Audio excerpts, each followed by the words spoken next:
Hello, everybody, and welcome to Game Changers North America Series 2. It's the grand finals, the last day of Game Changers 2023 Series 2.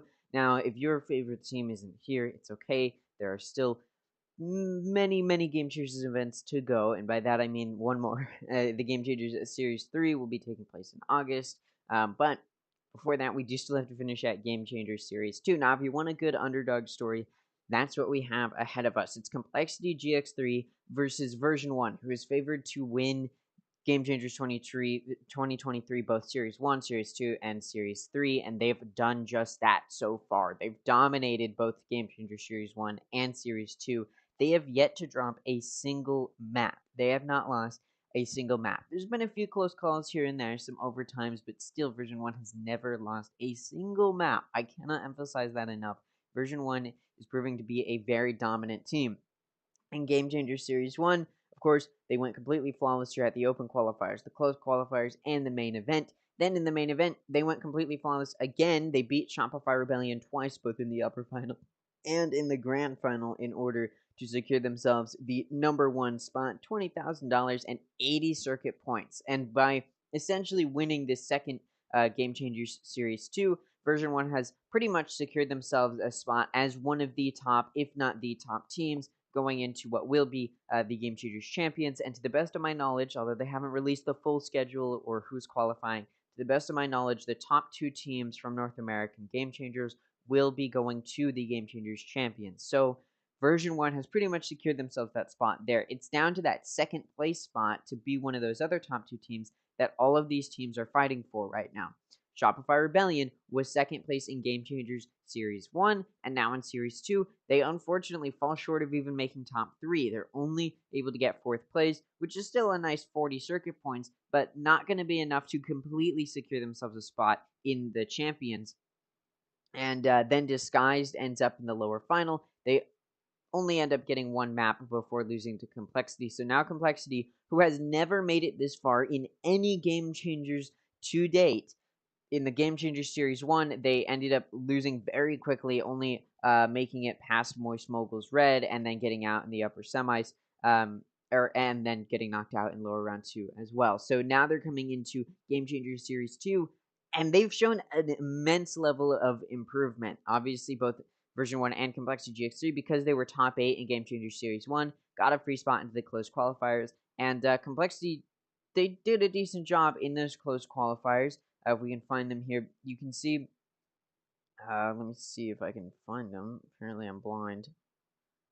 Yeah, Complexity GX3, you can see, didn't actually end up beating Xset. They ended up getting knocked down to the lower bracket where they 2-0'd Valeris. But then coming into the main event, they have done an amazing job. They have only taken a loss to Version 1 so far. They got knocked down to the lower bracket where they 2-0'd Evil Geniuses, had a rematch with Shopify Rebellion, which was a lot closer than their first match, but still, they took that, and then they had to beat Disguised Game Changers in the lower final, best of 5, and they did just that. So now they're up against Version 1, and I think my prediction yesterday was that Complexity was going to beat Disguised, and that is what ended up happening. So no surprises there in my book. And now they're going to be facing Version 1 in the grand final. And if you want my honest prediction, I don't think Version 1 will drop a map. I do think Version 1 is going to be able to beat Complexity, because if we look at their upper semifinals, although Lotus went 14-12 and it went to overtime, Pearl went 13-5. So it's clear that Version 1 is a very dominant team, and they know what they're doing.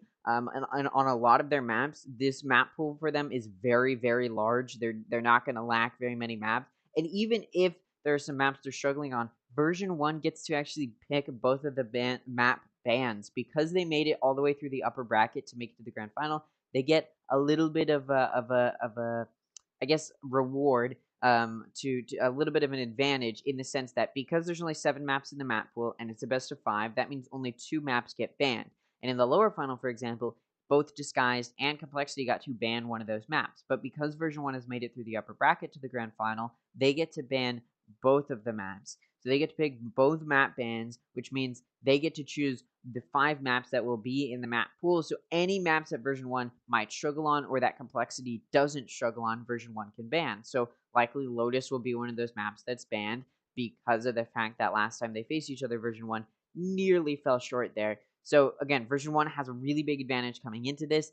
And I think overall, version 1 is just looking like a pretty unstoppable team. Again, they are completely flawless up until this point. You can see against Overkill Black, 13-7, 13-2, against FaZe Clan, 13-1, 13-6, against Overkill Black, again, 13-5, 13-6, against Complexity GX3 in the upper bracket, 14-12, but then 13-5, and then against Disguised, 13-5 and 13-7. So utter humiliation on the side of version 1 against all of their opponents that they've faced. Pretty much the entirety of Game Changers. Now, in Nerd Street Gaming, they did end up falling a little bit short, but to be fair, that is a co-ed event, so they're up against not just Game Changers teams, but you can see it in Series 1, 13-10, 13-7, 13-6, 13-2, 13-5. Again, amongst the Game Changers teams, I think version 1 is pretty much smurfing. Version 1 should be in Challengers. Version 1 should be in Franchising. This is not a team that you can sort of mess around with because they know that they belong in the higher level of performance, and they're proving that in the way that they compete in this competition. And so, yeah, it's looking like they're just going to continue to dominate. I don't expect version 1 to lose here. The main question is, can Complexity get a map up? That is pretty much the goal here for Complexity. Break through the barrier version 1 has of this flawless run, because if Complexity can just get one map up, not only does it show version 1 is a little bit mortal, but it also shows that Complexity might have a good chance of being a powerful enough team to get very, very far, maybe to the exact same place in Game Changer Series 3. And if Complexity gets at least top 2 in Game Changer Series 3, there's a very good chance that they will qualify for champions, assuming it's the top 2 from North America that make it there. So, Game Changers champions. And so this could be a very big opportunity. If Complexity is able to get just one map up on version 1, they may show that potential to do very, very well when it comes to Game Changer Series 3. So it will be interesting to see if they can get there, if they can put up that performance.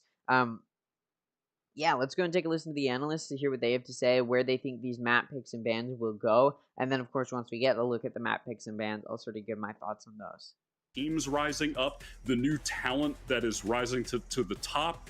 It's just so cool, and I'm excited to see sort of the mind games that are at play that come with that familiarity that they have together.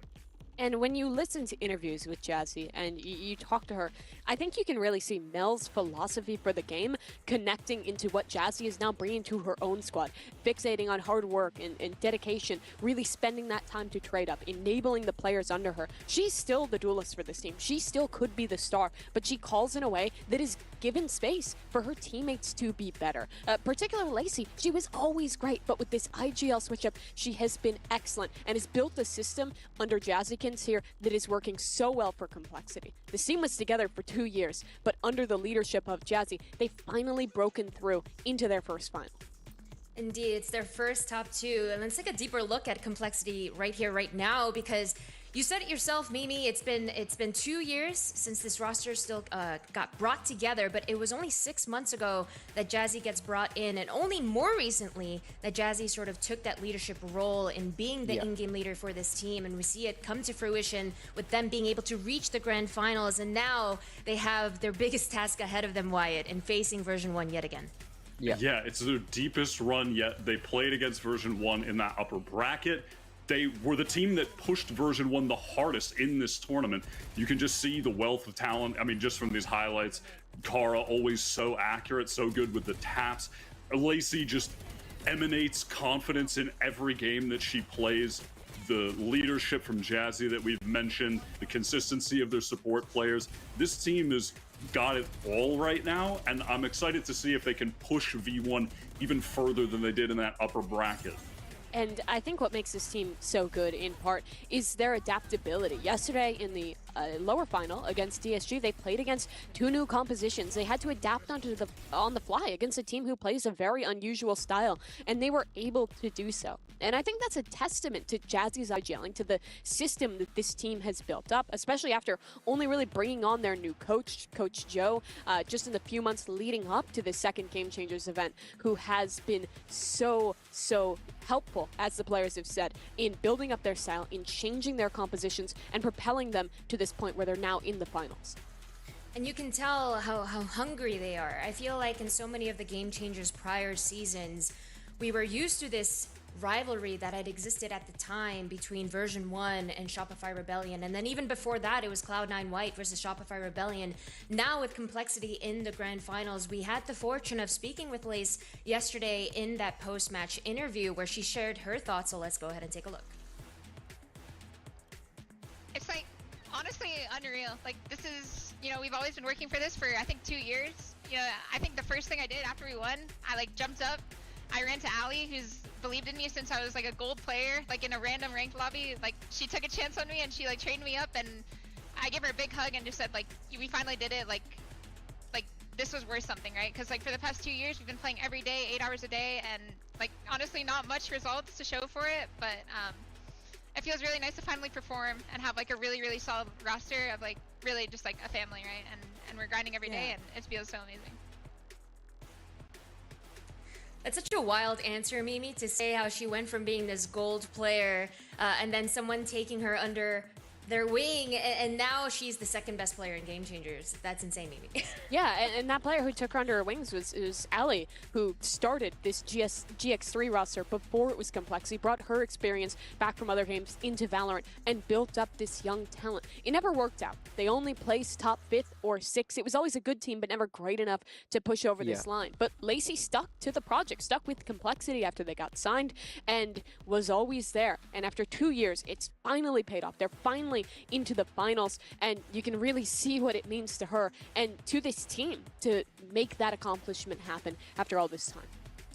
And what a culmination of effort from the side of Lace. I mean, Mimi, you said it yourself. She's the only OG player from that original Complexity roster remaining. She's fought this hard, and now she's in the grand finals. And what a better rivalry. We talk about rivalries, and we mentioned Fluorescent earlier. Fluorescent, hands down, the best player that we've seen in Game Changers. But look at this head-to-head between Lace and Floor. Wyatt.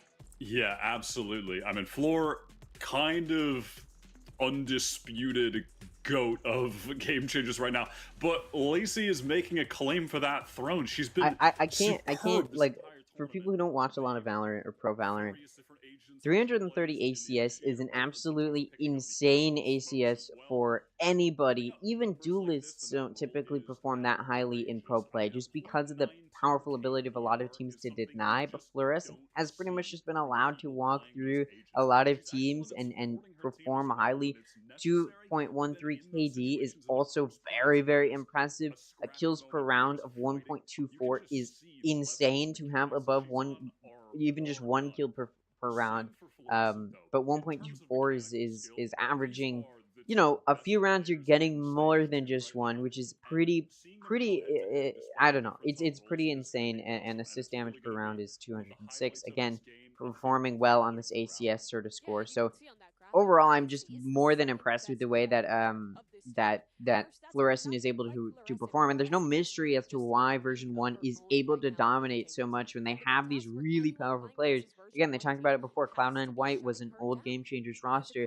Unfortunately, it was dropped, but version 1 picked it up, and that initial core is still there for version 1, and they perform so well. There's a reason Cloud9 White was one of the most feared teams, and version 1 is stepping up to perform well as another highly feared team, and I can't wait to see version 1. I said it during Game Changers Series 1 as well. I can't wait to see them in Champions. I can't wait to see them in further series, but most importantly, I can't wait to see them in Challengers qualifiers. I can't wait to see them do well in co-ed events, because this is a team that can really match up against those teams. Again, they're sort of smurfing here in Game Changers, like I talked about. This team is good enough and well put together enough to perform against a lot of those more powerful teams that we see in Challengers League, in Franchise League. Let's take a look at the map picks and bans, because again, V1 gets both of the map bans, and they ban both Fracture and Lotus, two of those maps that they don't have a banned map pool, but Complexity has a very decent map performance on both Fracture and Lotus. So then V1 has the opportunity to ban both, and they do go for it. And then V1 picks Bind, Complexity picks Haven, V1 picks Pearl, Ascent is picked by Complexity, and Split will be the decider. This looks oddly similar to Complexity versus Disguise yesterday. You know, a few things switched around here and there. Most notably Bind, which of course was not played by Disguise and Complexity because Complexity banned it. Had they not, I think Disguise would have had a better run just because Bind is such a good map for Disguise. But Disguise isn't here. It's version 1 versus Complexity, and Complexity struggles a little bit on bind, so version 1 ending up getting to pick it here, a map that they don't do poorly on. I think version 1 should be able to take it. Haven is picked by Complexity because they had a decent score on it against Disguise yesterday, and also just overall Complexity can perform well in Haven. And so I think there's a chance Complexity can take it, but let's be honest, version 1's Haven, it does not struggle, and it does not struggle to meet the expectations of this version 1 roster. I don't think any of these maps are going to be a struggle for version 1. Maybe as you get towards the end, Split and Ascent maybe could be a struggle, but we would have to get there in the first place. And again, with these being our first few maps, I think there's a very real possibility version 1 just 3-0s, as I'm expecting them to be able to do. I would not be surprised if version 1 goes flawless throughout this Game Changer series too. We've seen a little bit of play from them in other regions, mostly, aside from, NRG here, but how they're going to actually match up head to head should be interesting, because I don't think we've seen that maybe ever, to be honest. Indeed, knowing what the maps are now and seeing the performances that we've seen from both of these rosters, we're starting off with binds, and we'll pull up the agent select as soon as it's ready, Mimi. But what do you think we can expect from either comps or how this will honestly pan out? Do you think this will be a one-sided affair, or do you think Complexity will make this? I'll go ahead and answer that question. It is almost certainly going to be a one-sided affair. The first map is going to be Bind. And although Bind, I think, is a little bit of a map that can be switched around a little bit, there's not a defined meta at this point just because new agents have come into play, and a lot of teams have switched around who they're picking and where. For the most part, it is still, I mean, it's a good map for version 1. Obviously, again, version 1 gets to ban both of the maps that they don't even have a bad performance on, but that there was a small chance Complexity would be able to beat them on, Lotus and Fracture.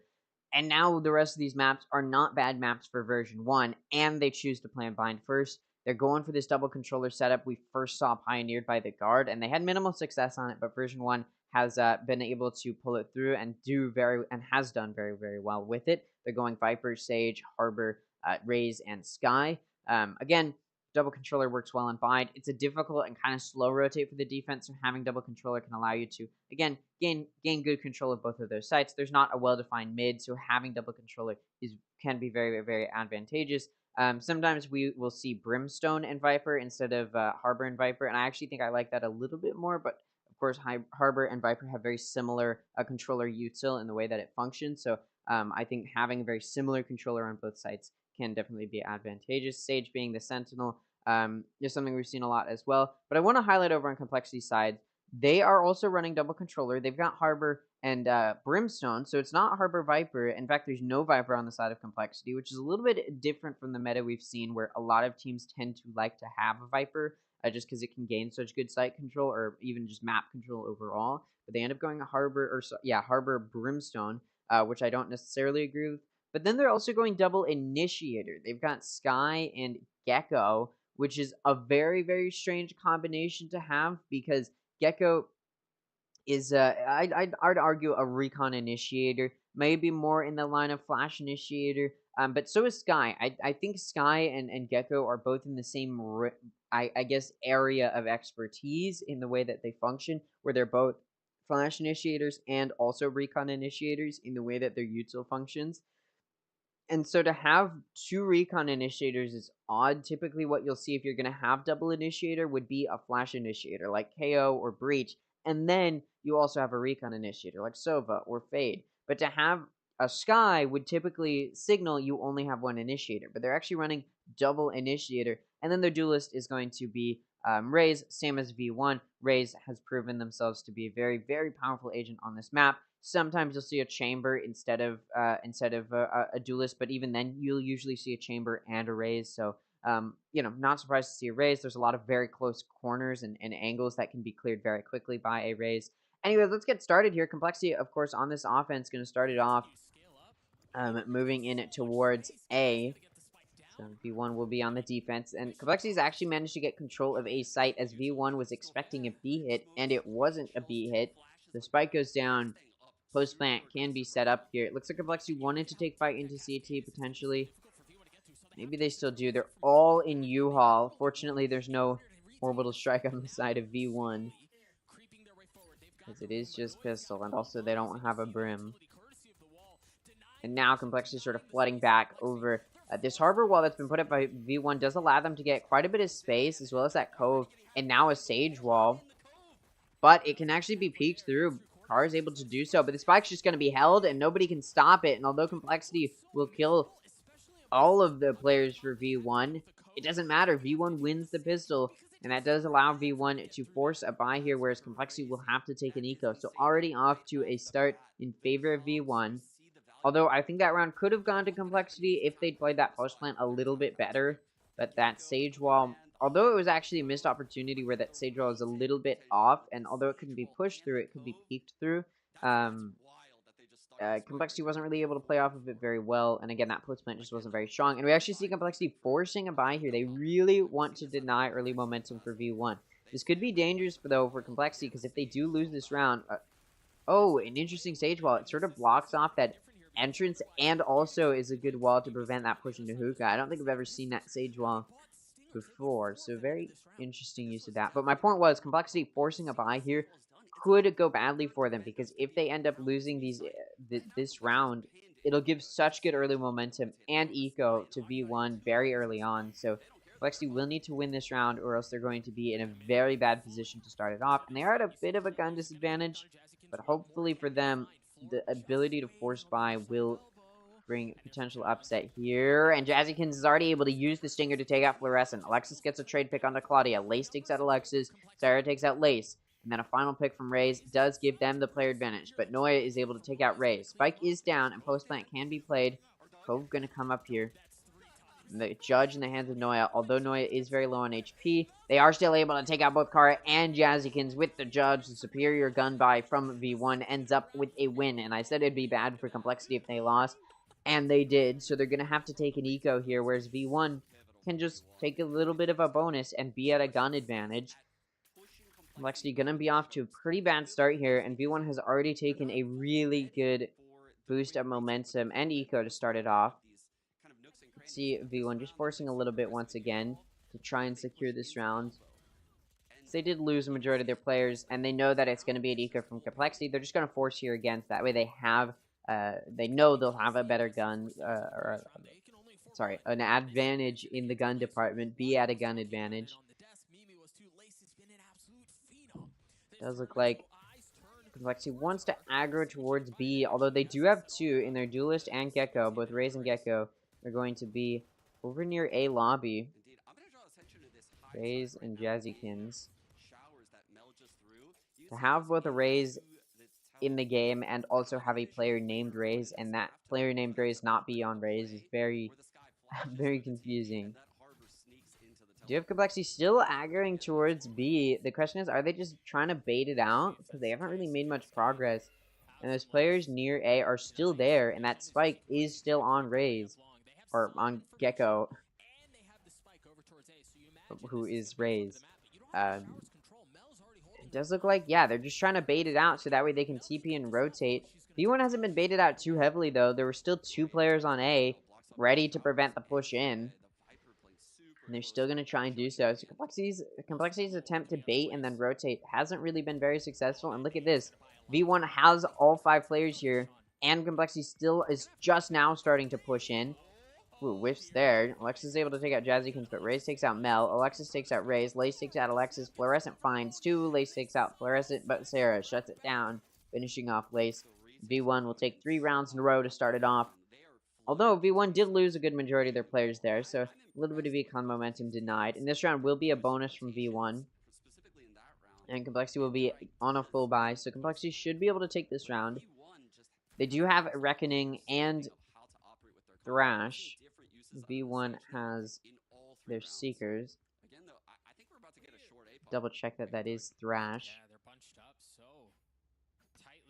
What? No, I know all the abilities. I'm just joking around. Yes, Thrash. Okay. Yeah, and that actually, speaking of Thrash, it comes out here to push it down and into A.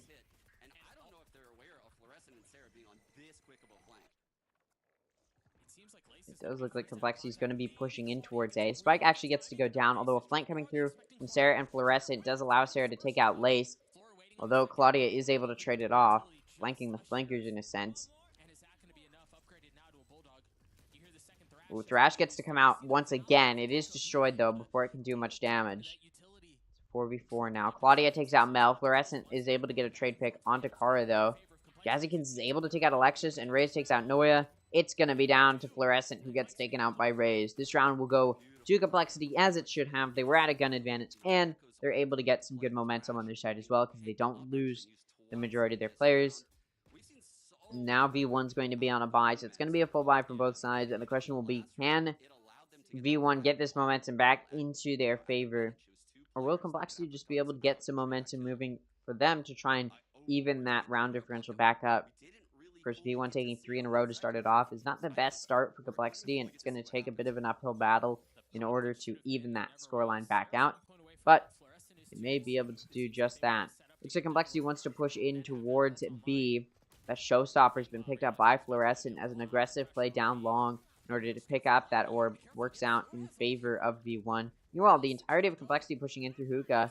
Very big choke point, and the Showstopper comes out to try and take advantage. Jazzykins is able to take out Sarah. The Showstopper ends up finding that pick.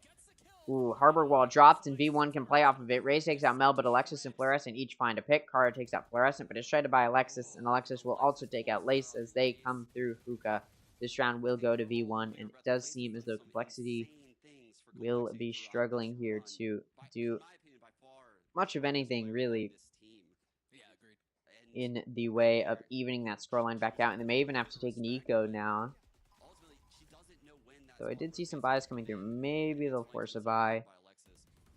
But this type of start for Complexity to lose, to be losing this early on, is not going to be the best way to start it off. Obviously, Complexity will be forcing a buy. Only 3 other players will have good guns. 2 are going to be on Stingers. Resurrection's available for Sarah. Seekers and Orbital Strike are available for Complexity, though. So, bit of an advantage for Complexity in that regard. 1 point away from a Reckoning is V1. Ooh. Trying to entry his Complexity through Hookah, but it's denied. Fluorescent takes out Jazzykins, and Mel and Alexis each find a pick. Claudia takes out Alexis, is traded off by Mel, and Sarah takes out Kara. The aggressive push into B is very quickly denied, and the round ends very quickly. Complexity now going to have to take an eco. Question is, do they take a timeout? Yes, they do. Complexity's just been struggling to entry well. Their executions look pretty sloppy. V1 is very aware of how to stop those aggressive pushes and just mow them down. This map can sometimes favor the defense in the sense that the offense has to push through choke points. If you look here, these entrances through Hookah, through Long, through Short, through Showers, they're really big choke points, and if the defense is able to use their util to effectively play off of that, they can really just mow you down in your attempt to push onto the site, and that is exactly what V1 has been able to do. Complexity's util hasn't been used in a way that allows them to push in effectively. Any flashes that they have are easily anti-flashed by V1 or taken out in regards to that Gecko.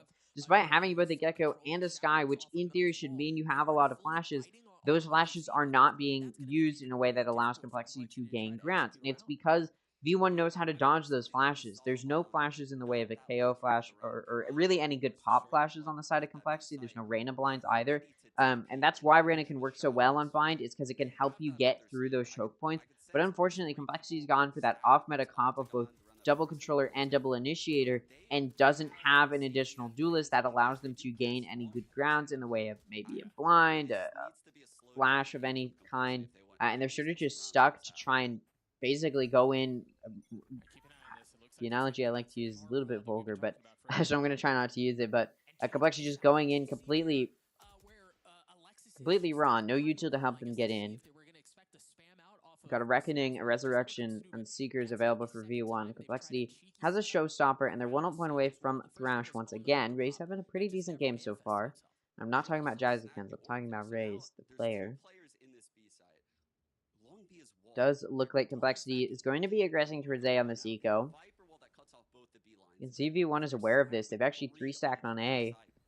As Complexity pushes up in Showers and grabs the orb, V1 will be there to hear that. Mel's going to be the one to hear it. Jazzykins going to try and maybe make some distance in towards Showers, find some damage or something with the Marshall that they have in this round, but no, it's completely denied. Now Complexity's just going to wrap around towards Short, which is being guarded by Fluorescent. Again, Complexity's not going to be making any leeway in that attempt. Now they decide to just take TP, rotate it over towards B, but there are still 2 players here for V1. And Sarah's able to take out Raze, but the whiff shot onto Claudia allows that pick to come through, but Alexis is still there, and they take out Claudia and Kara. Fluorescent is now near the site through CT, can take out Jazzykins, and Alexis is able to mow them down with a wall bang in towards Hookah, and Lace goes down. So V1 can defuse the spike, and that'll be their 6th round now. It's impossible for Complexity to take the lead going to the next half. And with the momentum V1 has right now, it may look like they can take a lead themselves, and it could be a pretty substantial one. However, in this round, Complexity does have a Showstopper and Thrash, 2 very impactful ults, if played well.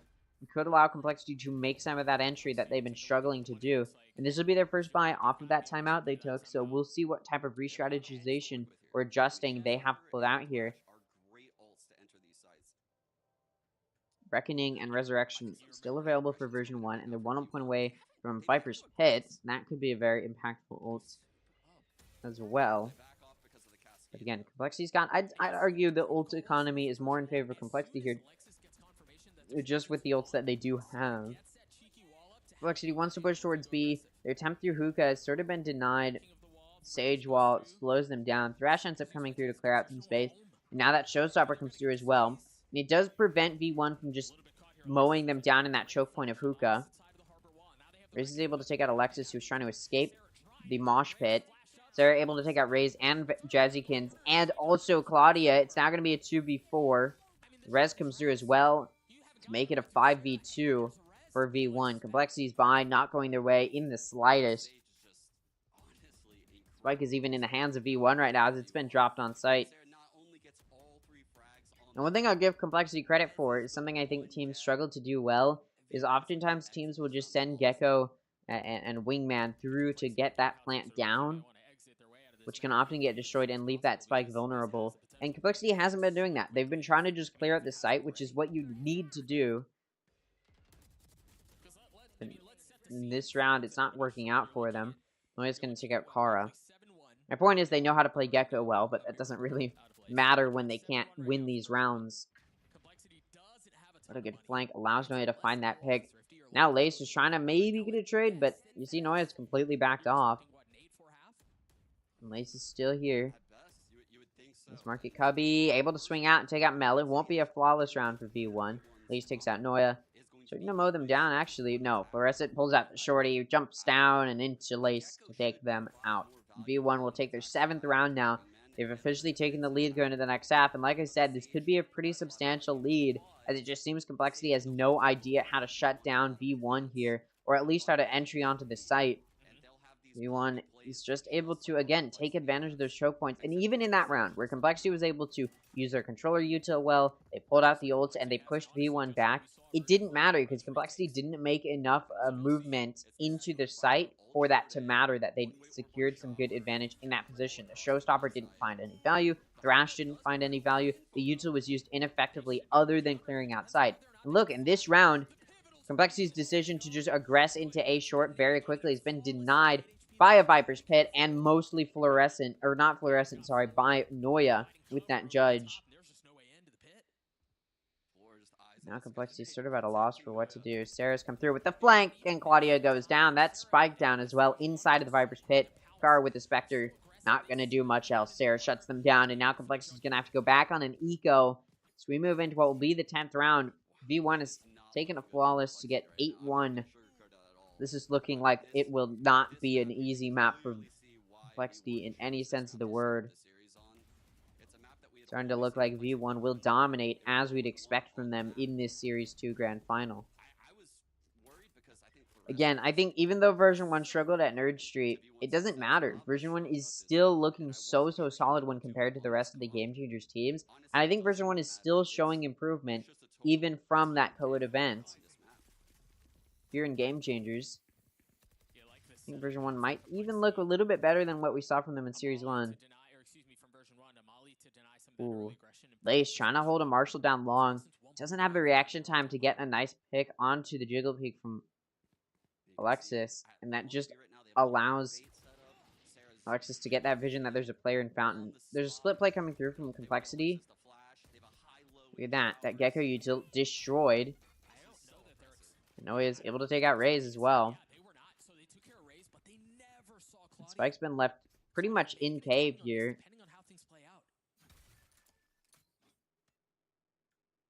Does look like Complexity wants to maybe lean towards B, but again, that Spike still is in that cave area, leaning towards A even. So at this point, not sure what their play is, because they still need to make quite a bit of contact. They really haven't been able to push into either site. And they're down their star player right now, who has been carrying the team. Claudia in showers might just get caught out. They're getting pushed back. Now, it does appear as though Jazzykins has run back for the spike. Now, it looks like it's going to be possibly an A hit. Yeah, there's players that have pushed down long, just take TP. But Noya's managed to take out Claudia and Showers. And with 10 seconds left, ooh, Pop Flash misses. And Fluorescent's able to mow them down. Kara, Jazzykins, and Lace all go down as they try and push through Showers. Another flawless round from V1. Complexity, they move into the last 2 rounds of this half, will have to cope to anything they can, clasp to what they can, grapple to it, and they, I mean, at this point, it's pretty much over. 9-3 is probably the best case scenario. I mean, it is literally the best case scenario at this point, and even then, I don't know if they'll be able to come back from that. Anything more than that, and I'd say this map is over, and I'm already thinking it's over. Orbital Strike available for Complexity.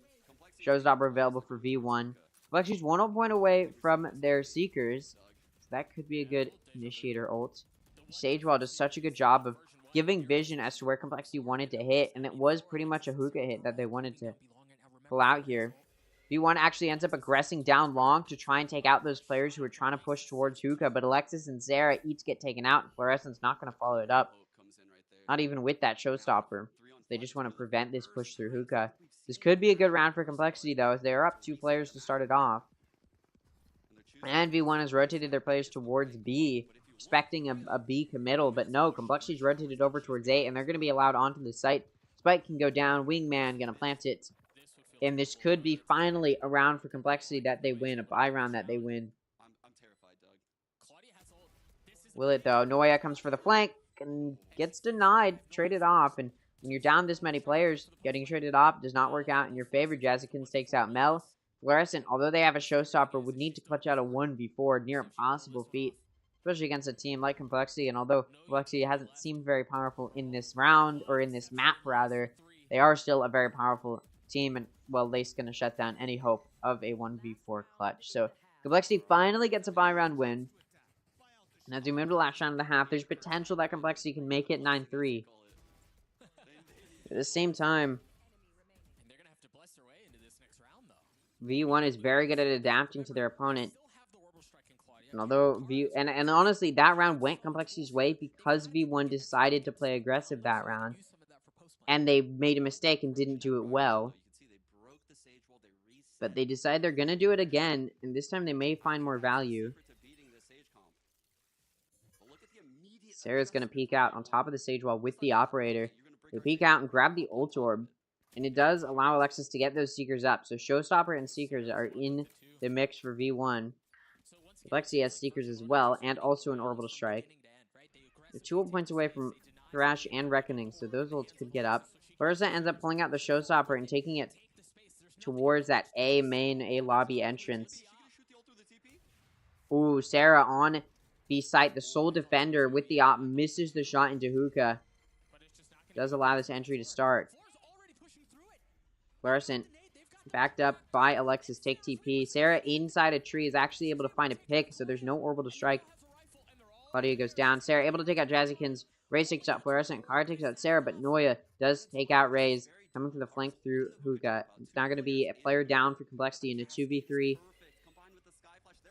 scenario. Harbor Util going to allow this defuse to start to come through. Complexity needs to stop it now. They can't. The diffuser will come through, and the final round does go to version 1. V1 ends up killing the rest of the players as well, get their own stats up. So it's going to be 10-2. This map is pretty much a done deal at this point. Unless Complexity makes some sort of miracle run through the rest of this map. It does seem as though map 1 will end pretty dominantly in favor of version 1. And honestly, this is weirdly a common theme on Bind, where teams are able to dominate on the map. I'm not entirely sure why that is, other than Bind may just be a very momentum-based map, where the mental energy getting down or losing mental really impacts your performance on Bind for whatever reason. I'm not sure, but it also could just be that when the teams that are playing on Bind are very one-sided teams, or teams that are much better than their opponent. I don't know. Or it's just down to whichever team is better understanding. Again, I don't know. Looks like V1 wants to push towards B this round, and they're able to get a player advantage. Raze does try and mitigate some damage, so it won't be a two-player advantage. It's only one. Now it's a two-player advantage, as Raze is cleared out as the entry through hookah starts. And this spike will get to go down as the remaining players for Complexity, Claudia and Lace, via paint shells, are ended up delayed on this attempt to retake.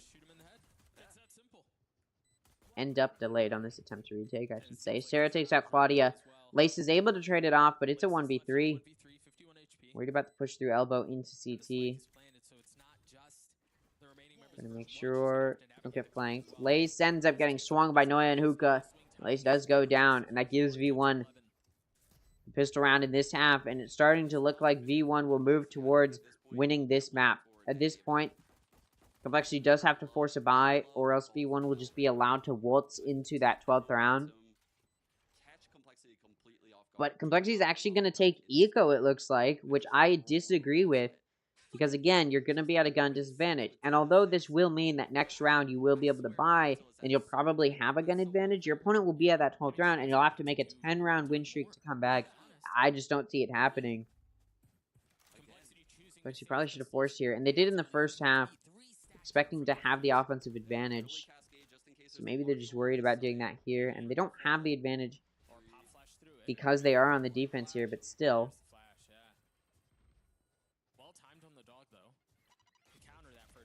This V1 doing some entry into B. Larson's able to take out Jazzykins and spots the other two defenders in elbow. Stage walk can come through to push those players back. Spike gets to go down, and now V1 can play post plant. Up a player as well. Pissed around for Complexity. Pretty much no hope for Complexity winning this round, as Mel takes out Claudia, who is trying to entry solo back into sight. Rubber wall drops, and Mel takes out Raze. Now a 5v2.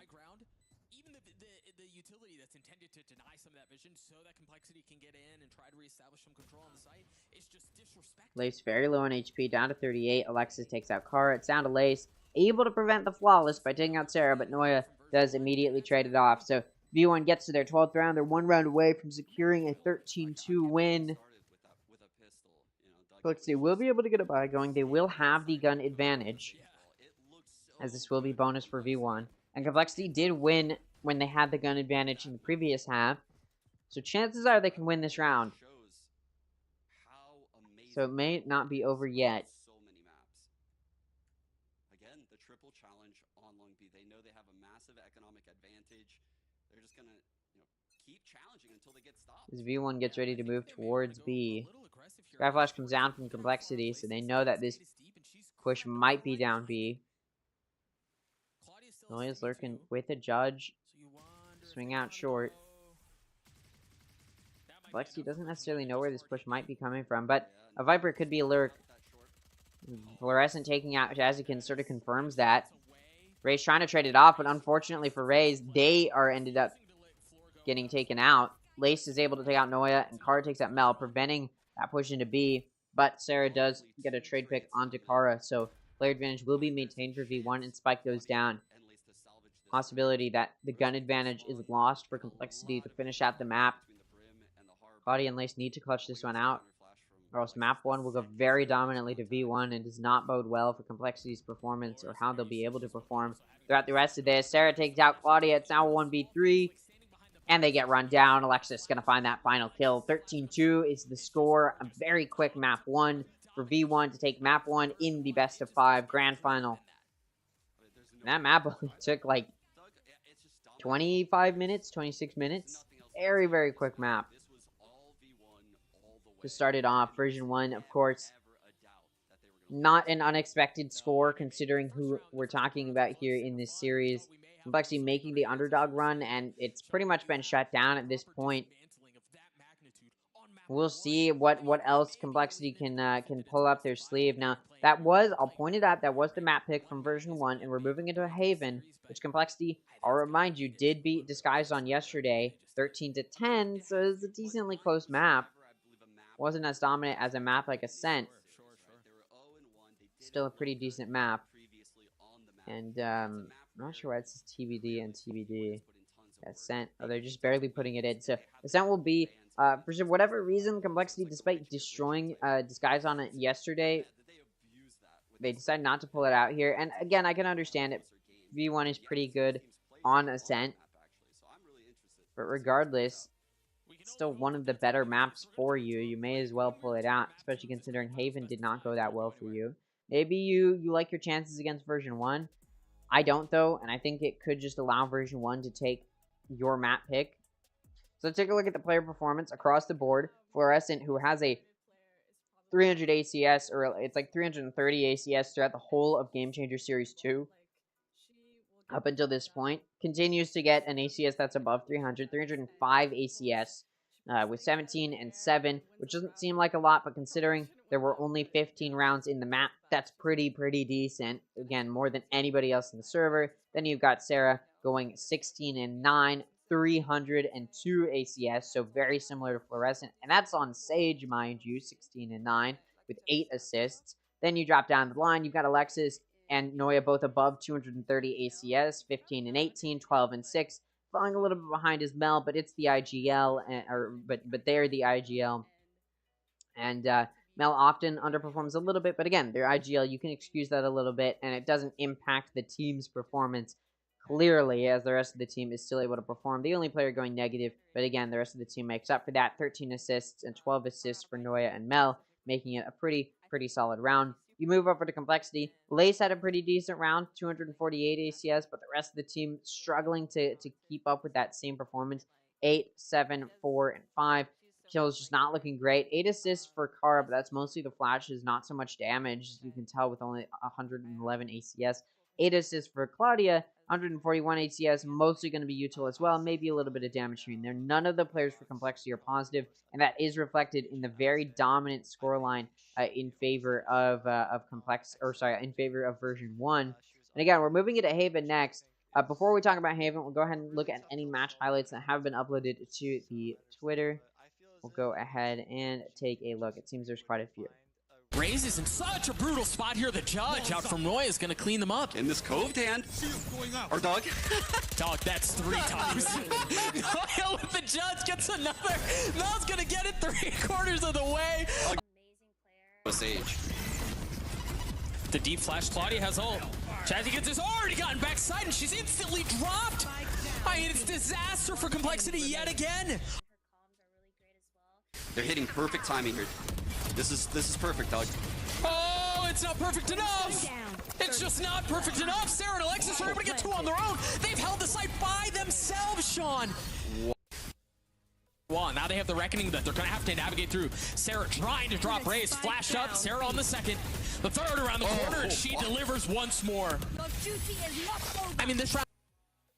And they know the rest is coming, given the cascade, given the fact that there are only 13 seconds left. This is once again going to be the floor firing squad. Defusing in the cove yet again. There's no way, and I don't think they know. They don't know. They have no idea. Mel's just going to hold it. Another round for version 1.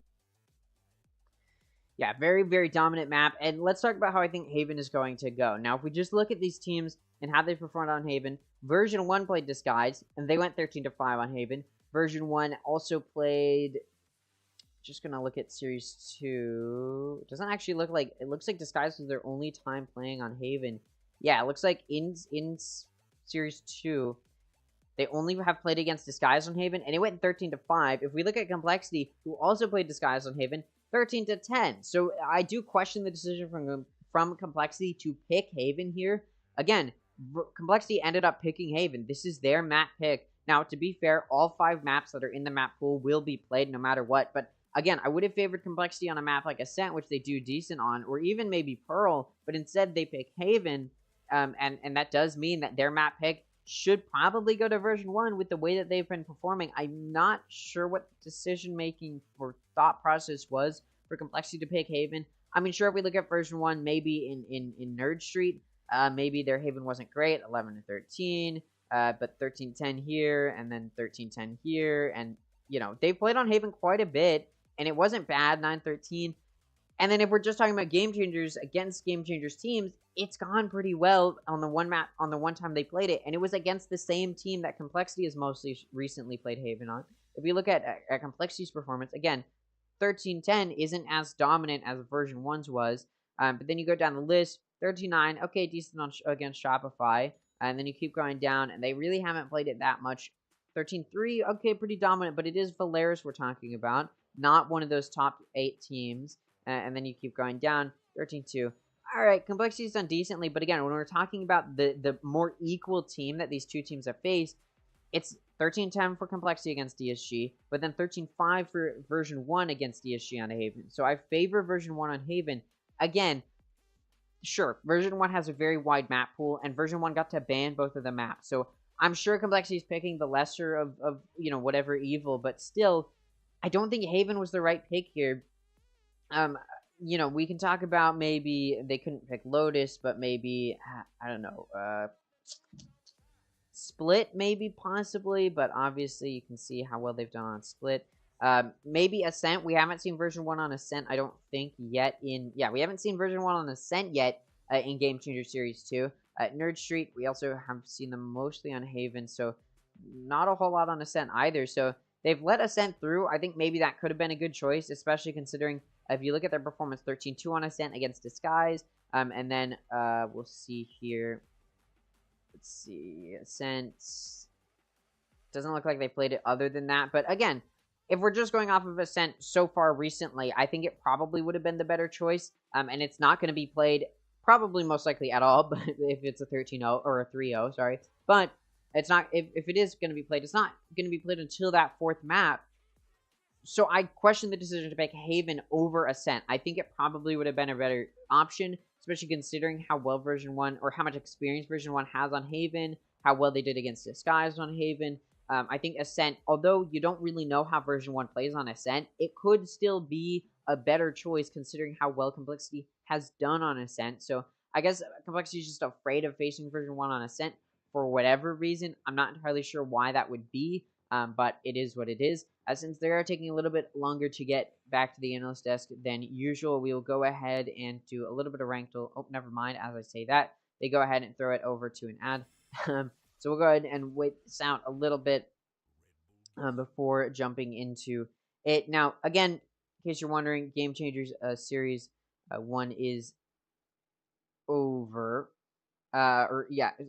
What? Game Changers Series 3 is in August. I will go ahead and pull up the exact dates while this is playing, but let's go ahead and take a listen to the analyst desk, hear what they have to say about how they think Blind went and how they think Haven will go. I had no words to describe what I saw, but we are back, everyone, to the Verizon Game Changer Series 2 North America 2023 Grand Finals, where, as I just mentioned, we had a very, very rough, but also very impressive on the flip side, map number 1 on Bind between version 1 and Complexity.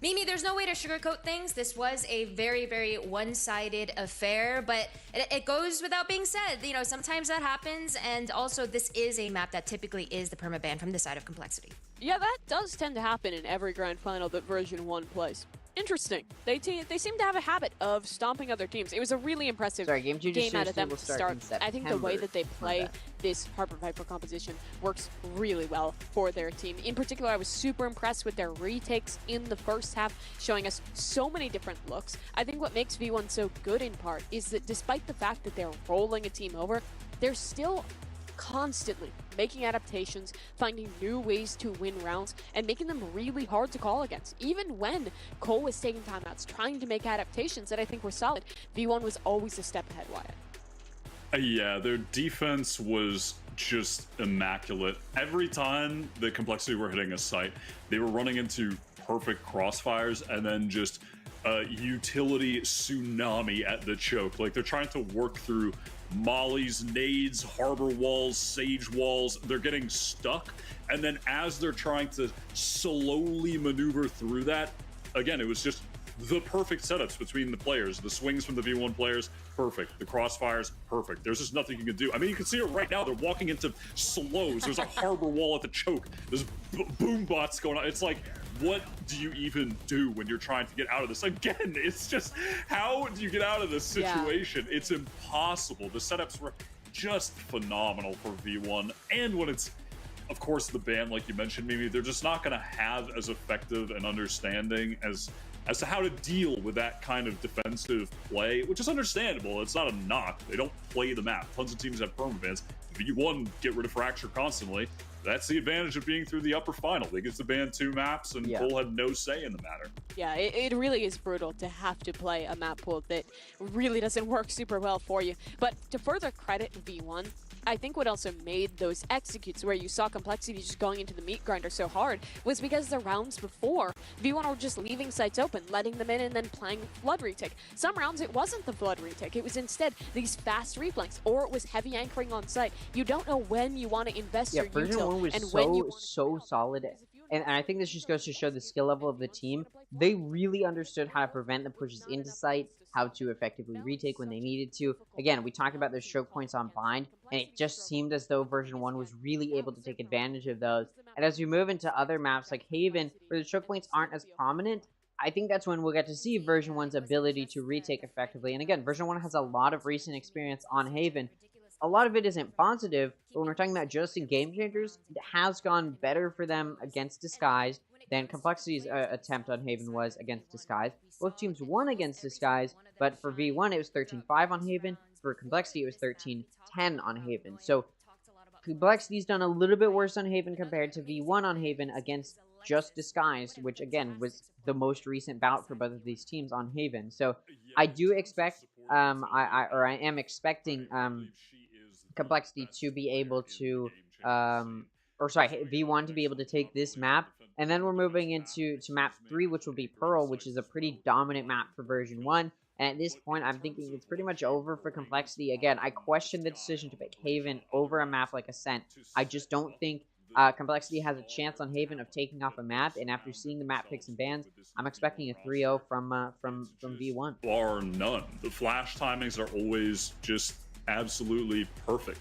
I think she is an underrated and essential part of what makes this team just unbelievable on every single map in this tournament. And to segue us into the next map, which will be Haven, Alexis is going to continue to be so important for her team. They've been playing this Harbor Viper composition with that solo initiator. I think in the Harbor Viper meta, the hardest agent to play is maybe the Harbor, but I would say the Sky, where you have to be really working on when you're using utility, when you're investing it, because you are that sole initiator. You also have to be setting up your duelists to fight through so much utility, and playing against a team like Cole that also runs a variant of the Viper compositions here on Haven. Alexis is going to continue to be so important for version 1 success.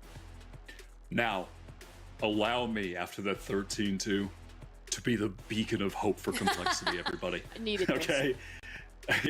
I'm going to deliver what the people need, which is the fact that on Haven in this tournament, Complexity are 4-0.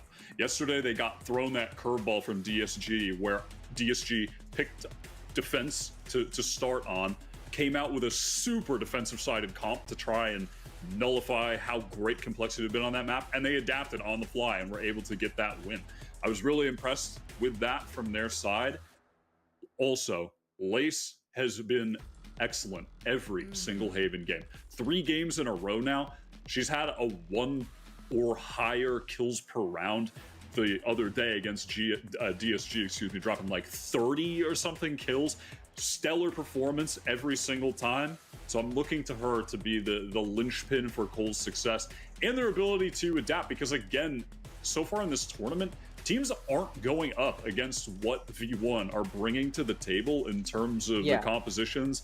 Here's the thing. Version 1 reminds me a lot of some of the Challengers teams, in the sense that They're very powerful. And even like I'm gonna compare them to the guard a little bit, even though I think the guard is on a different level. But what I will say is version 1 understands how to do very good side executions. They're understanding the map, their ability to perform, their strategies going into the map, very well put together.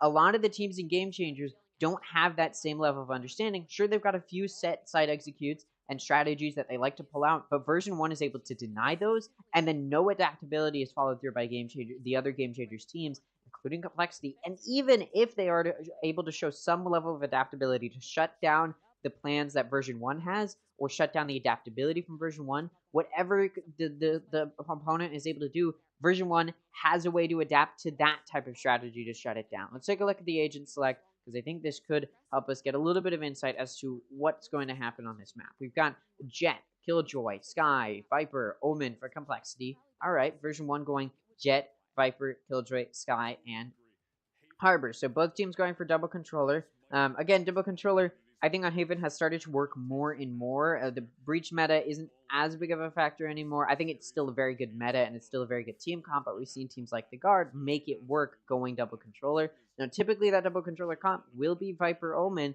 but version 1 has made Viper Harbor work. We saw it from them on Bind. They really, really like it. And again, typically you'll see a breach on Haven. Now, the reason you don't see it here is because in order to have a breach, you also need another recon initiator on Haven, and so they don't have that option. So instead, they just go for Sky, which is both recon and flash. So it's a recon flash initiator, and it can do both.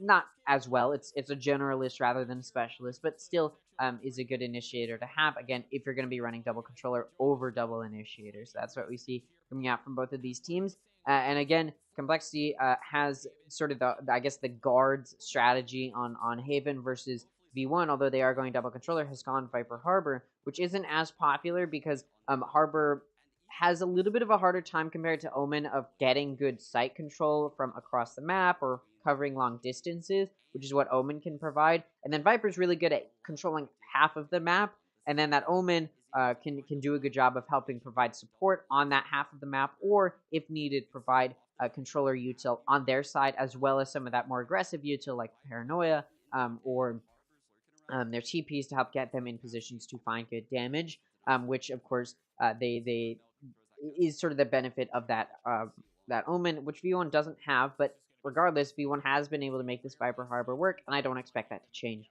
here. Version 1 getting ready to move towards C, getting ready to push in. They've actually left this spike leaning towards C, but they are willing to rotate as they do have Noya and Mel both watching A lobby and grass in mid. They're still leaving that spike there. They're just rotating around a little bit, splitting up. Still want to challenge play out time a little bit, as V1 will be starting on this offense. It will be down to them to try and take these first few rounds. It is an offense-sided map. V1 is on offense. Gives them a little bit of an advantage to start it off with. Looks like V1 does want to aggress towards C, making a little bit of sound here and there on A with the Skydog, but now they are moving in towards C, pushing in.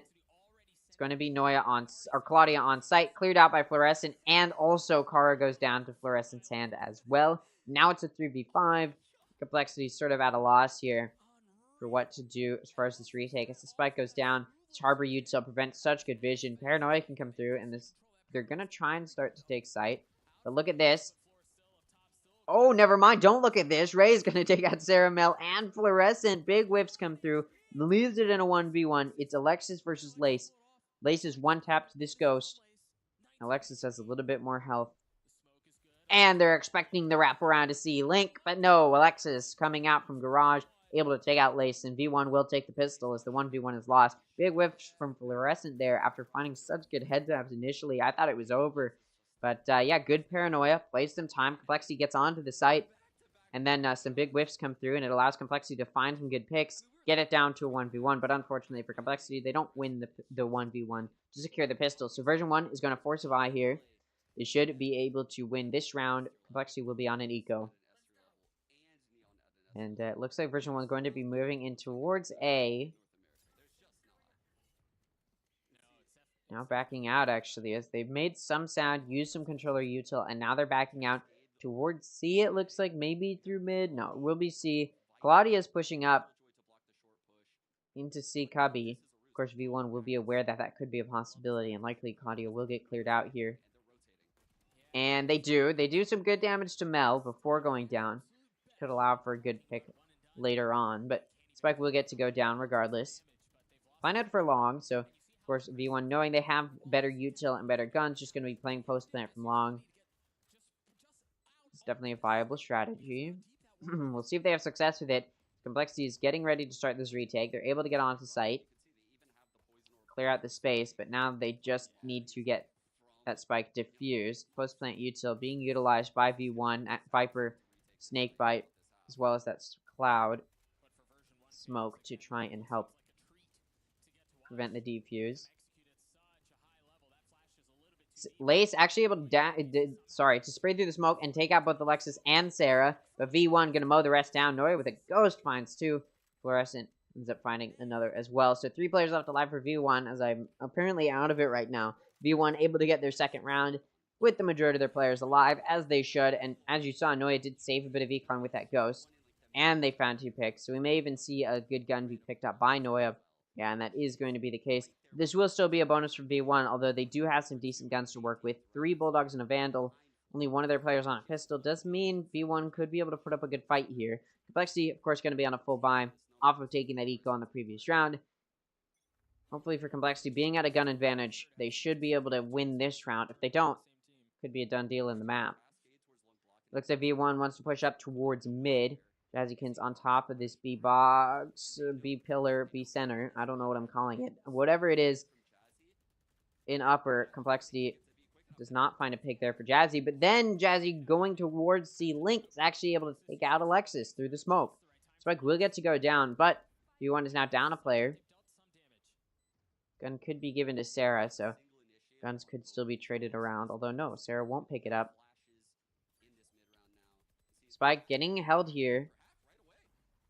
Snakebite, along with that Viper smoke, does do a good job doing some damage. Good blind, prevents Fluorescent from finding picks. Mel, though, gonna follow it up by taking out Cara and Claudia. Jeez, what is with me right now? 3v3, Ray's able to take out Sarah, but they were the one with the pistol, so it doesn't matter as much. But Lace is able to take out Noya, the player with the Vandal. Now Mel's getting run down. 3 kills for Mel. And this round will go to Complexity. Again, a round they should have won, and they do just that. Score now going to be 1-2. Complexity needed to win that round, and they did, but they do lose the majority of their players, which denies good econ stability, and they may not all be able to buy this round. It does look like, yeah, they're going to have to save some econ here and there, and they will have to force a buy for some of those, actually all of those players that were not able to live in the previous round will not be on full guns. So version 1, who just took bonus, will be able to get a full buy going, and they'll have the gun advantage this round. They should be able to take this map back into their favor, preventing that momentum that Complexity would have liked to build up. Such good eco damage done in that previous round. V1 going to be moving towards C. They're actually sitting 2 through mid through garage, and there's actually no util to watch it. It's just going to be players to watch it. Now that Reckoning comes out, Fluorescent starts pushing through. Raze takes a significant amount of damage, but does not go down. Now they do. Fluorescent takes out Raze. Lace is able to take out Mel, but then Fluorescent pushing into backside takes out Jazzykins and Cara. Sarah is able to take out Lace, and it's down to Claudia in a 1v4, and all they have is a Stinger. They're in C-Link right now. No point in saving that Stinger, so just going to try and at least find some picks before they go down. Now able to get on site. They may be able to pick up some guns here, as V1 will be playing post plant from long. They actually pass up the opportunity to pick up a gun, so just going to be playing retake with the Stinger. Able to take out Fluorescent and Alexis. They do go down, though, to Sarah's hands. And although V1 does lose the majority of their players, they do still take the win. Now, I think version 1 should still be able to get a buy going for those players that died. But Complexity, at the very least, did a good job of denying econ momentum and econ stability by winning that round. And yeah, you look at that, version 1 is down. One of their players is going to have to buy a Bulldog instead of a good gun. So doesn't matter a whole lot, though, as look at Complexity going to have to take an eco, because that previous round was a force buy from them, and it didn't go their way, so they're going to have to take eco here. They do have a lockdown of Viper's Pit and From the Shadows to utilize. There's Bladestorm and Viper's Pit available for V1. but likely won't even want to use those ults as they know they have the eco advantage here, the gun advantage. Ooh, V1, or sorry, Complexity going for this aggressive play out of A lobby. Does return with the Jazzykins finding a pick. Fluorescent, though, able to trade it off, and then Noya takes out Claudia as well. Are they expecting Kara to be there? Is the question. They're still watching it. No, the timing is Noya pulls out the util. It doesn't matter. It's just a classic. In long range, the classic not going to be able to do much damage. Now V1 just going to aggress towards C. They know that there was a 3-player push out of A, so they're very aware that there could only be 1 player here. Ooh, and through the smoke, Fluorescent takes out Raze. Lace and Garage gets taken out as well. It's just down to Kara. They're aware Kara could be on the flank, but they're also aware that Kara could have just gone through A to go through CT. Doesn't matter, regardless, V1 just going to be playing post plant from long. There is an alarm bot to make sure nobody's flanking as well.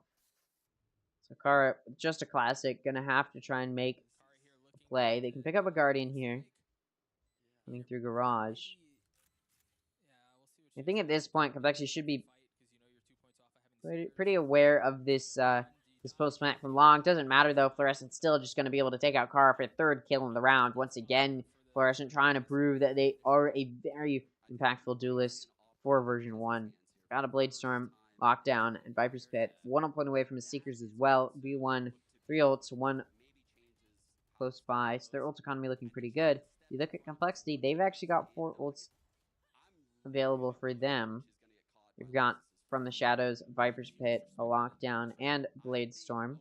And they're 1 point away from Seekers. So actually, the ult economy will favor Complexity here. And if they can get the Seekers up, they will actually have all 5 ults up. Jazzykins actually has an Operator. And is able to find value with it. Ooh, nearly dies with the Nanoswarm, though. Regrowth can heal them back to full.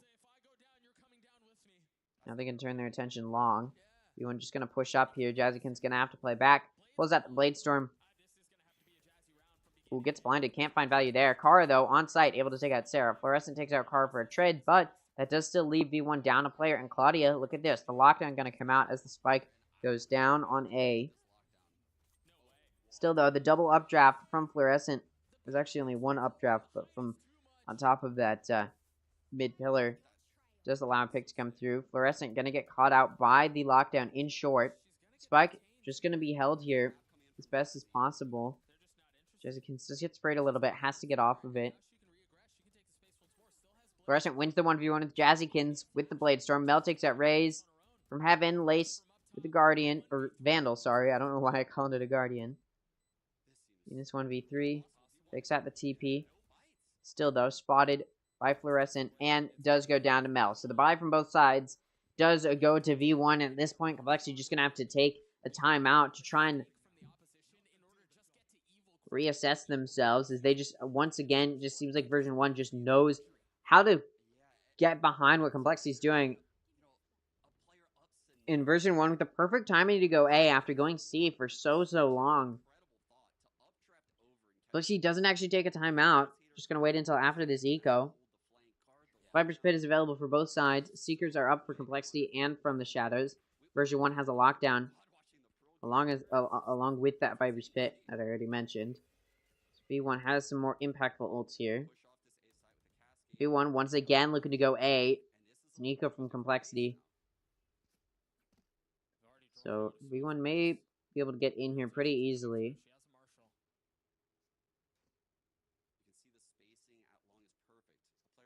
Still, though, V1 finding a little bit of time. Push up down A long and 2 through short. Now they're getting ready to entry. Although Fluorescent doesn't clear out the right corner, Jazzykins able to take out Fluorescent, traded off by Sarah, and then Alexis takes out Kara, who was looking to watch short, and that does leave a V1 up a player here in a 4v3 now. Viper's Pit comes out.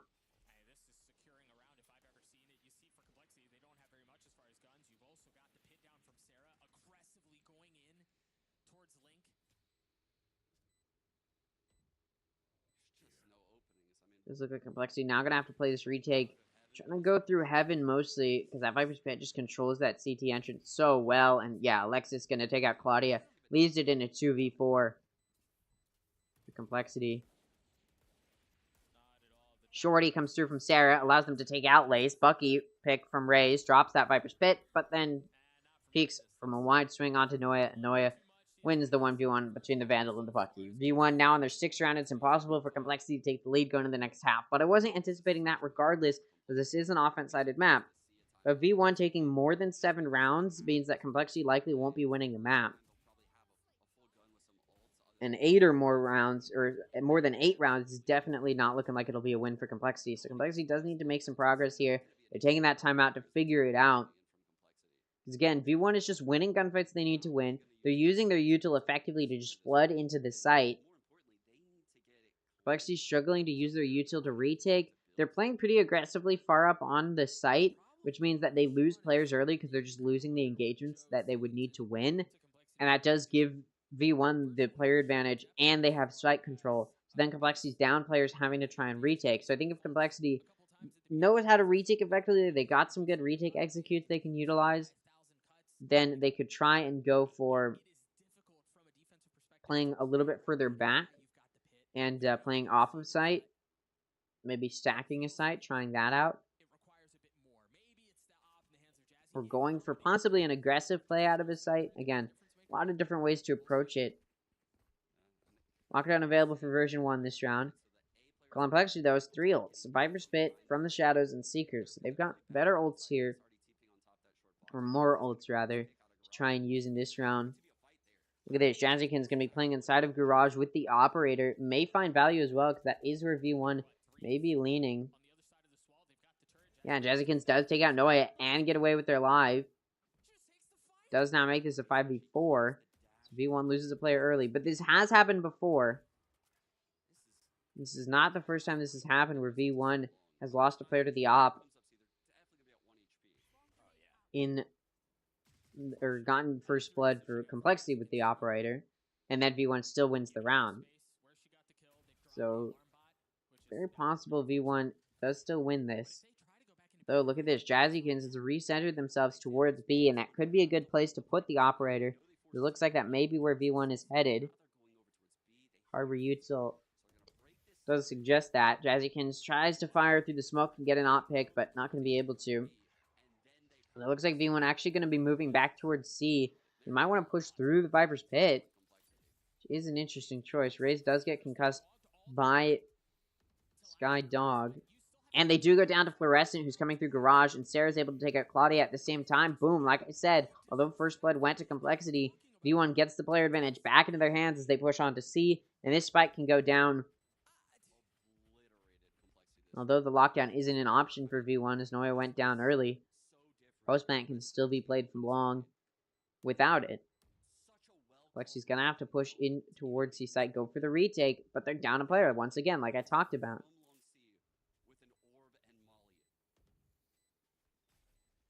Postman util starting to be utilized.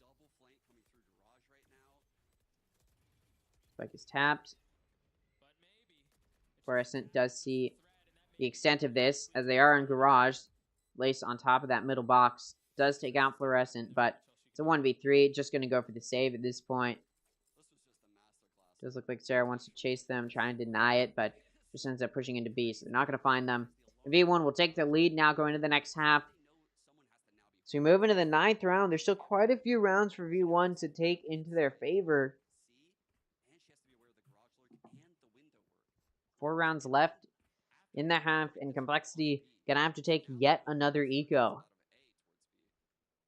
I think just for the sake of Complexity at this point, they might want to go for full buy on guns with a light shield when they are on buy rounds, because that will allow them, or could allow them, to get multiple buys in a row without having to take eco after each buy, just to try and conserve some of that eco. Because, you know, you keep toggling back and forth between these saves, or these ecos, and buy rounds, and you'll limit the amount of chances you have, because realistically, they're not going to be winning those ecos, most likely. They can try, sure, but it just hasn't really been going that way. Maria's got a lockdown to utilize. Lace, it's a player who was able to hold on to a gun in the previous round. So they're just going to hold on to the Vandal to use. As V1 pushes towards C, that From the Shadows allowed Lace to get over towards C, and it did slow down that push. Now V1 getting ready to move towards mid, probably through B, potentially. Oh no, it looks like they want to contest towards Garage, as they do have a player in Noya in C Cubby. C long Cubby. They're actually able to peek out and take out Raze, who was watching from platform or from back site. Not going to be a 5v4. Russian starting to entry through Garage, and those players in backside are mowed down. Noya takes out Kara, Sarah takes out Lace, Mel takes out Jazzykins, and then Claudia, trying to find a pick from on top of logs, is shut down by Fluorescent. A flawless round for V1. They will take their 8th round now. 3 rounds left in the half. And it's starting to look like V1 will dominate Haven as well.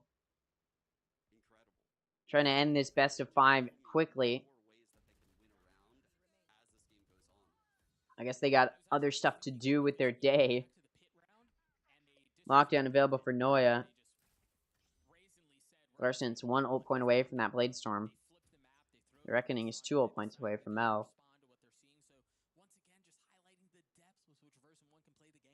V1 getting ready to push towards possibly B or C. Though it does look like it'll be C.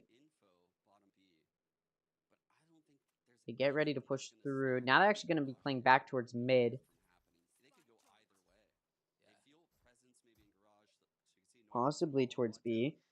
So their first B hit. We'll see if they commit. They have tested B before, but then backed down. See what Complexity can do. Complexity, against Disguise, denied so many B hits. But not quite able to do it this time around. As Fluorescent takes out Ray, Sarah takes out Kara. Fluorescent with those knives still. Pick comes through as they are full blinded. Spike does go down on B. Post plant going to be played from mid. There's a flank coming through from Jazzykins. It actually gets past Noya, who's watching flank. So Jazzykins may find some value here. And they do. They take out one. Finds another as well. Peeks out to try and find more. Claudia is now pushing up and is able to catch Mel off guard. Ooh, this round looking very winnable here. Flash comes through. Dodged by Jazzykins, but a flank has come through from Noya. Harbor Smoke drops, but Lace takes out Alexis. It's going to be a 2v1. They're just running this player down. Fight isolated now. So Noya's able to find the pick, but no, Claudia just going to spray them down through there and get that wallbang. They do have time, I'm pretty sure, to defuse. No, they don't! With 0.1 seconds left on the defuse, and the spike goes off. The V1 barely wins that encounter in a very, very close round. Good time played by Noya, although barely. Still. I mean, I could have just run through Garage. I mean, I've never seen it come down to the wire that close. Blade Storm available for Jazzykins. Lockdown and Reckoning are available for version 1. Look at this. Lexi's having to take a decos. We move into this 11th round. 2 rounds left. It's looking like V1 may make it a little bit more dominant than anticipated. Again, this is Complexity's map pick. It's going worse. I wouldn't say it's going worse than Bind, but it's still going pretty bad. Actually, no, I think it is at this point going worse than Bind. Attacker Lockdown comes out. A site's been cleared. Spike can go down. Actually, going to try and play retake. Bladestorm is up for Jazzykins. Going to try and use it to play retake. Noya takes out Claudia with a Nanoswarm. Fluorescent takes out Jazzykins. Sarah takes out Kara. The Nanoswarm also kills Raze, trying to push through CT, and Fluorescent finds the final pick. So yet another flawless round for V1 in this series. Version 1 going to be on a bye against Complexity's full bye. It's full bye from both sides. Although you look at Complexity, Card's actually on a Spectre, so a little bit of a weaker bye from Complexity. Although ever so slightly, it may not matter too much. V1 gonna be in a very tough spot here. Or sorry, Complexity gonna be in a very tough spot here. Because Haven may end in a more dominant scoreline for them than Bind did. And I said I didn't like Complexity's odds coming into Haven, and it seems that was a correct read. Again, I think they should have picked Haven over, or sorry, Ascent over Haven. Because in recent playthrough, V1 has had a better scoreline on Haven against the exact same team as Complexity's most recent bout. Both Complexity and V1 played Disguised on Haven in this main event of Series 2. V1 beat Disguised 13-5, whereas Complexity beat them 13-10. So I came into this thinking V1 is looking like they're going to probably have a better shot here against Complexity on Haven versus Ascent, which hasn't been played by V1 in a very long time. By long time, I mean Valorant time, so a few months. Sarah takes out Kara, or even just 2 months, I think.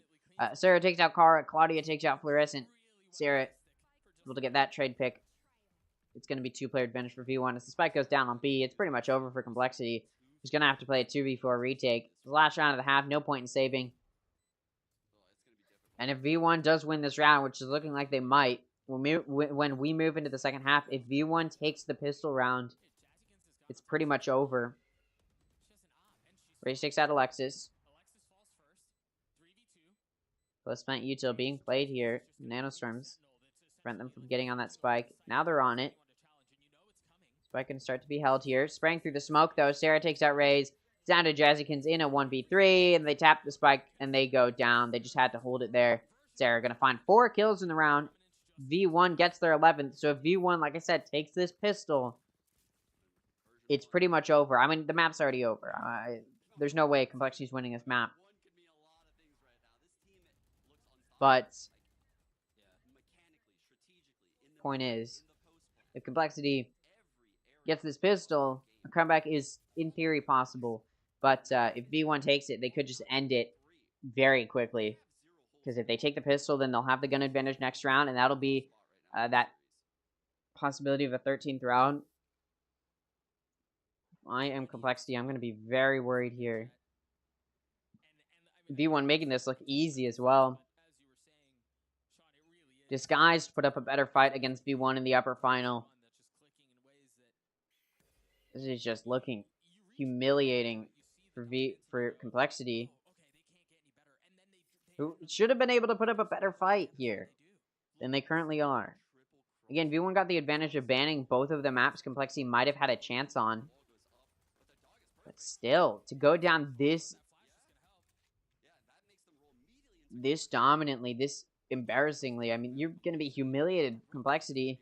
They can be proud that they made it this far, sure, but losing this badly does not bode well for any of these players, and it doesn't look good for them either, although in this round, Complexity is actually able to win it. Very dominant take a side. As I keep talking, Complexity wins the pistol. Again, I said if they win the pistol, a comeback is, in theory, possible, and they won it, so now version 1 does have to take an eco, and Complexity can force a buy. The foreseeable future, they will be forcing buys. Gun advantage here could or should allow Complexity to take this round. Alright. That could mean Complexity puts up a better score on Haven than they did on Bind. And although, you know, it's possible V1 takes the eco, I very much so doubt it, as they are reading a B hit and it is an A hit. Although those 3 players on B can very quickly rotate over towards A. Question is it a bait? Is Complexity going to back out? They know they're playing it a little bit slowly. They may want to back out. They know there's 2 on A, but they're going to commit regardless. Raze is able to take out Alexis in short. Raze is also going to take out Mel. Jazzykins takes out Fluorescent. Sarah does take out Raze. So it's going to be a 2v4, though. Sarah able to take out Jazzykins. Lace takes out Sarah. Noya takes out Lace. Bakara does take out Noya. Good round, in theory, for Complexity, but they do lose the majority of their players, which means this next round, they're going to have to force a buy, because otherwise V1 could just take a very big lead. Version 1's going to be on a full buy. Complexity's not going to be on a complete full buy. You can see them forcing, and although I thought maybe they were going to be able to get a buy going, they can. So all the players going to be on a full buy, with the exclusion of Kara is going to be on a Guardian. So it does look like it'll be a pretty equal fight. So version 1 just going to have to outgun their opponents with and outplay them with that util. Looks like version 1, sorry, Complexity wants to push towards C. Version 1 is kind of expecting this. They've got 2 on C. Ooh, what a flick from Lace to take out Noya. It is traded by Sarah, but then that pick is traded by Jazzykins. Now makes it a 4v3, and C side's been cleared out. So Spike can go down. Alright, Complexity having a better Haven than they did on Bind.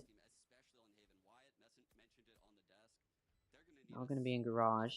And Jazzykins takes Mel out. Now it's a 2v4 for these remaining V1 players. The question is, do they save or do they push through this? Looks like they want to push through this.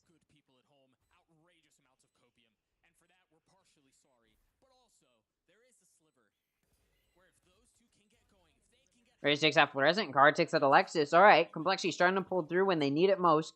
They get to the 4th round, and that does mean V1 will have to take an eco. If I'm V1, I got 2 timeouts in the staff. I would just use a timeout right now. Figure out what they did in that round that they can do differently. But looks like they won't. Very well played from V1. Or sorry, from Complexity to win that round.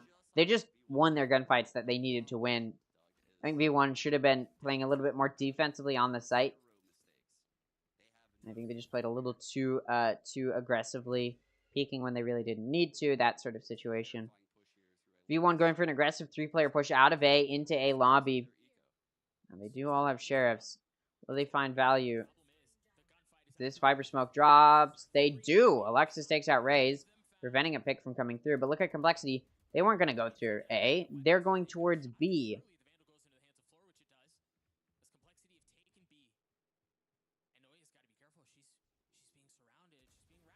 Ooh, Noya able to win the encounter with Kara in C-Link, and Jazzykins is able to trade it off, but that does leave V1 up a player now.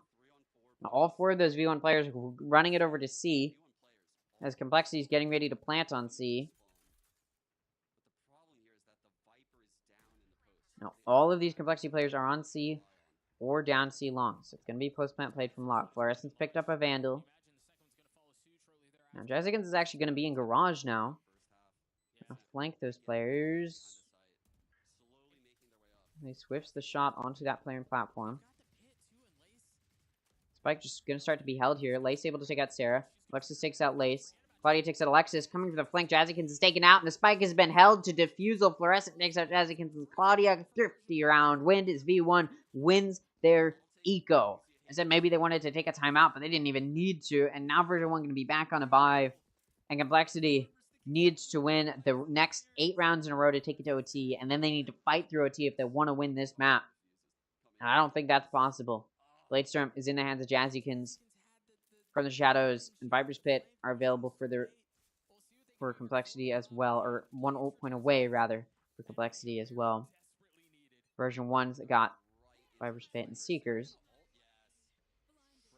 Could be important here, and there you go. Sarah uses the Viper's Pit to lock down short as Complexity's going for this A hit.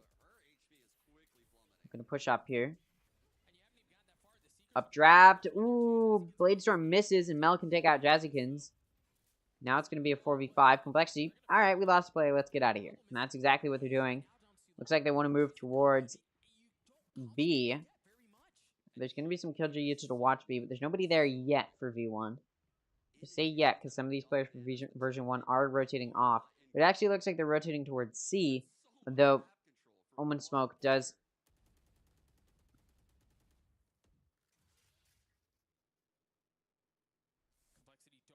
V1 slightly aware. Complexity getting ready to move towards Garage. I think I might have mixed up the 2 teams, so I apologize if I did do that. Complexity getting ready to move towards C. V1 ready for this. Lace going to take out Fluorescent. Alexis able to trade it off into taking out Claudia. Noya takes out Lace. Kara takes out Noya. Alexis takes out Raze. Kara takes out Alexis. And V1 finds the final pick onto Kara at 13-4. Final score slightly, ever so slightly better than Bind, but Complexity does still lose the map. And now we're moving into the 3rd map of this best of 5, which will be Pearl. And that's the map pick from version 1. This was one of the map picks from Complexity. And again, I questioned the decision coming into it. And it goes about as well as I would have expected. The version is able to close it out. Very well played map from version 1. I think their offense just looked really, really good. I think had their defense of Complexity found a few more rounds, they might have been able to do a little bit more on the offense, because they were able to start to make some progress, but the round differential was just going to be way too much for what they could put up. And yeah, version 1 does find the map. And again, I said Ascent probably should have been picked over Haven, and I still stand by that, especially now in hindsight. They really should have picked Ascent over Haven, and I think that decision's going to linger in their minds for the rest of now until Game Changer Series 3. Now we're moving into Pearl. Again, map pick from version 1, and it's not a bad map. Before we get into talking about Pearl, we'll go ahead and look at any highlights posted to Valorant Esports North American Twitter. Let's take a look. Carr already sending Jazz. He gets over. Oh no. He's sending. That flash is a little bit too deep. You're not expecting Noya in it. Lace to somehow found two gifted free through the smoke. The flick from Noya is clean as she gets the second. She's done. That paranoia is going to be a problem though. Floor is still somehow dancing around the site. Lace stays alive. But Floor with another 3. Clean this up. They're going to double face her. Noya can just buy time. 10 HP though. Can she do it? Claudia's with the spam. I don't know if she's going to have time though, Sean. I don't think she will. Imagine if I die. Oh, she will. Right now. It's going to be so close. So I think she's got it. It's very, very close though. I mean, less than a second. If she gets it, no, it's not enough. The Red Bull. Yeah, again, a pretty decent map, but let's talk about how I think Ascent is going to go. Let's take a little bit of a look at the Haven performance before we go into that, assuming they put it in here shortly. We'll see. I think one thing Complexity really struggled to do, similar to what they struggled to do on Bind on their defense, or not even on their defense, a little bit on their defense. They were on offense, started off. I guess it's not super similar to Bind, but Complexity was just struggling to stop version 1. Version 1 was just really good at understanding how to execute well onto site. Their ability to perform with their util was used very, very effectively to allow them and enable them to get onto the site. They were winning gunfights. A lot of it was gun diff, which again is a common theme here in these sort of tier 3, tier 2 circuits. Is it's going to be a little bit more about that sort of gun diff or mechanical skill difference, and that's what we saw come through. Where it was really just a skill issue sometimes for Complexity. We saw some good plays from Complexity here and there, especially Lace was able to find some good kills here and there. But version 1, like all of their players were just able to perform when they needed to. Again, that second half, a little bit less of that. Their defense struggled a little bit, but it is an offense-sided map, and Complexity was really good at knowing when to rotate for those first few rounds, and they were able to win with the gun advantage a few of those rounds as well when they needed to. But again, version 1 very easily just bounced back from that. Yeah, about as well as I would have expected considering who we're talking about. And yeah, well, it does look like this is going to not be put in for a little while. So we will go ahead and just talk about how I think Ascent is going to go. If we look at or not Ascent, Pearl. If we look at the previous performances from version 1 on Pearl, which they have played on Pearl pretty recently here. 13-7 on Pearl against Disguise, 13-5 against Complexity in their previous bout in the upper bracket semifinals. Then didn't play against it on Overkill Black. 13-1 against FaZe Clan against Overkill Black the first time. Also did not play on it. And then they didn't play on it in any other times. In the Nerd Street, they didn't play on it very much. They mostly played on Haven. And so there's not a whole lot to go off of there. 13-3 on Pearl here. So 13-7. So they've got a very, very decent Pearl. And there's no question as to why they picked Pearl here against Complexity. Again, pretty clear. It's because it's a very, very good map for them. Complexity on Pearl isn't horrible, but it's also not great. What are you doing? Give me a second here. There you go. 13-7 on Pearl against Disguise, against Shopify Rebellion, 13-6 against Shopify, 13-8 against EG, and then they did lose to version 1 on Pearl, like I talked about earlier, in the upper bracket. And then, you know, slowly dwindling down. They've lost to Exit on Pearl in the close qualifiers, 13-10 against Supernova. And yeah, overall, their Pearl's okay. Is it as good as version 1's Pearl? Clearly not, because version 1's already beaten Complexity on Pearl. And again, if we're just going off of the previous bout, the only other map that these two teams played on was Lotus, and it was very, very close. But version 1 banned it because they get both of the map bans coming into... sorry, my voice. They get both of the map bans coming into this series because they won in the upper bracket to get here, to get to the grand final. And so they're just able to ban Lotus. They're able to ban Fracture. The two maps Complexity might have had a chance of beating version 1 on, which means the rest of the maps in the map pool are pretty much maps that version 1 would be okay playing on. One of them was Bind, and they picked it to start it off with because they felt confident on it, and they performed to that expectation. Again, Complexity should have picked Ascent, but instead they pick Haven, a map which I knew was going to go to version 1, and I favored version 1 on, and they proved that. Now we're going into Pearl, a map that is very, very solid for version 1, and version 1's played Complexity on it before and has already beaten them on it, so I know that they'll be able to perform. If we end up seeing Ascent, which I have no doubt in my mind we won't be seeing, if it does go there, there's a chance for Complexity, but again, they should have picked Ascent instead of Haven. I think they had better odds on Ascent over Haven. Mistake in that decision, and they proved it here. So as we go into Pearl, I'm not looking optimistically at this at Complexity to be able to perform here. So yeah, and it does look like the analyst desk isn't back yet. Oh no, they are playing an ad. So I'll go ahead and throw it over to the analyst desk when they come back, and we'll sort of listen to what they have to say about how Haven went, how they think Pearl is going to go, because I think there's not a whole lot to say. I think that's one of the things when you're looking at a team that is so heavily favored to win. There's not a whole lot to say other than this team has this team comp here, and I think it could favor them. This team might be able to do something, but it's a lot of like hoping for the team that obviously isn't going to win. But let's go ahead. I'll be a little bit optimistic and stop being so pessimistic towards Complexity, but let's go and take a listen to the analyst desk, see what they have to say about how Haven went and how they think Pearl will go. Decided grand finals thus far from the side of V1, as unfortunately on that second map on Haven, whew, Mimi, it was just version 1 showing once again why they are the 7-time Game Changers champs. Somebody stop them. Somebody please stop them. This team is just so good right now. On that first half in particular, it seemed like Mel was calling a perfect game. The mid-rounding was on spot, that V1 was always getting into these sites, and getting into post-plant positions, they were so apt to close out with this Harbor Viper composition. Fluorescent was in rare form, and Complexity, I mean, just could not find a solution. Again, they tried to vary things up. They tried to make adaptations, but V1 was always a step ahead. It really was the same story as the first map, Wyatt. Yeah, that was rough. Floor drop 353 ACS. Yeah, that'll definitely do it. I'm ready to once again be the. And again, this is not a performance from Fluorescent you should have seen and gone, wow, that's insane, or unexpected rather. It is still insane, but it isn't unexpected when Fluorescent throughout this Game Changer Series 2 has had an average ACS of around 330, which is absolutely mind-blowing for any player anywhere. You're not going to see 10s, yay. You're not going to see these best of the best players hitting that.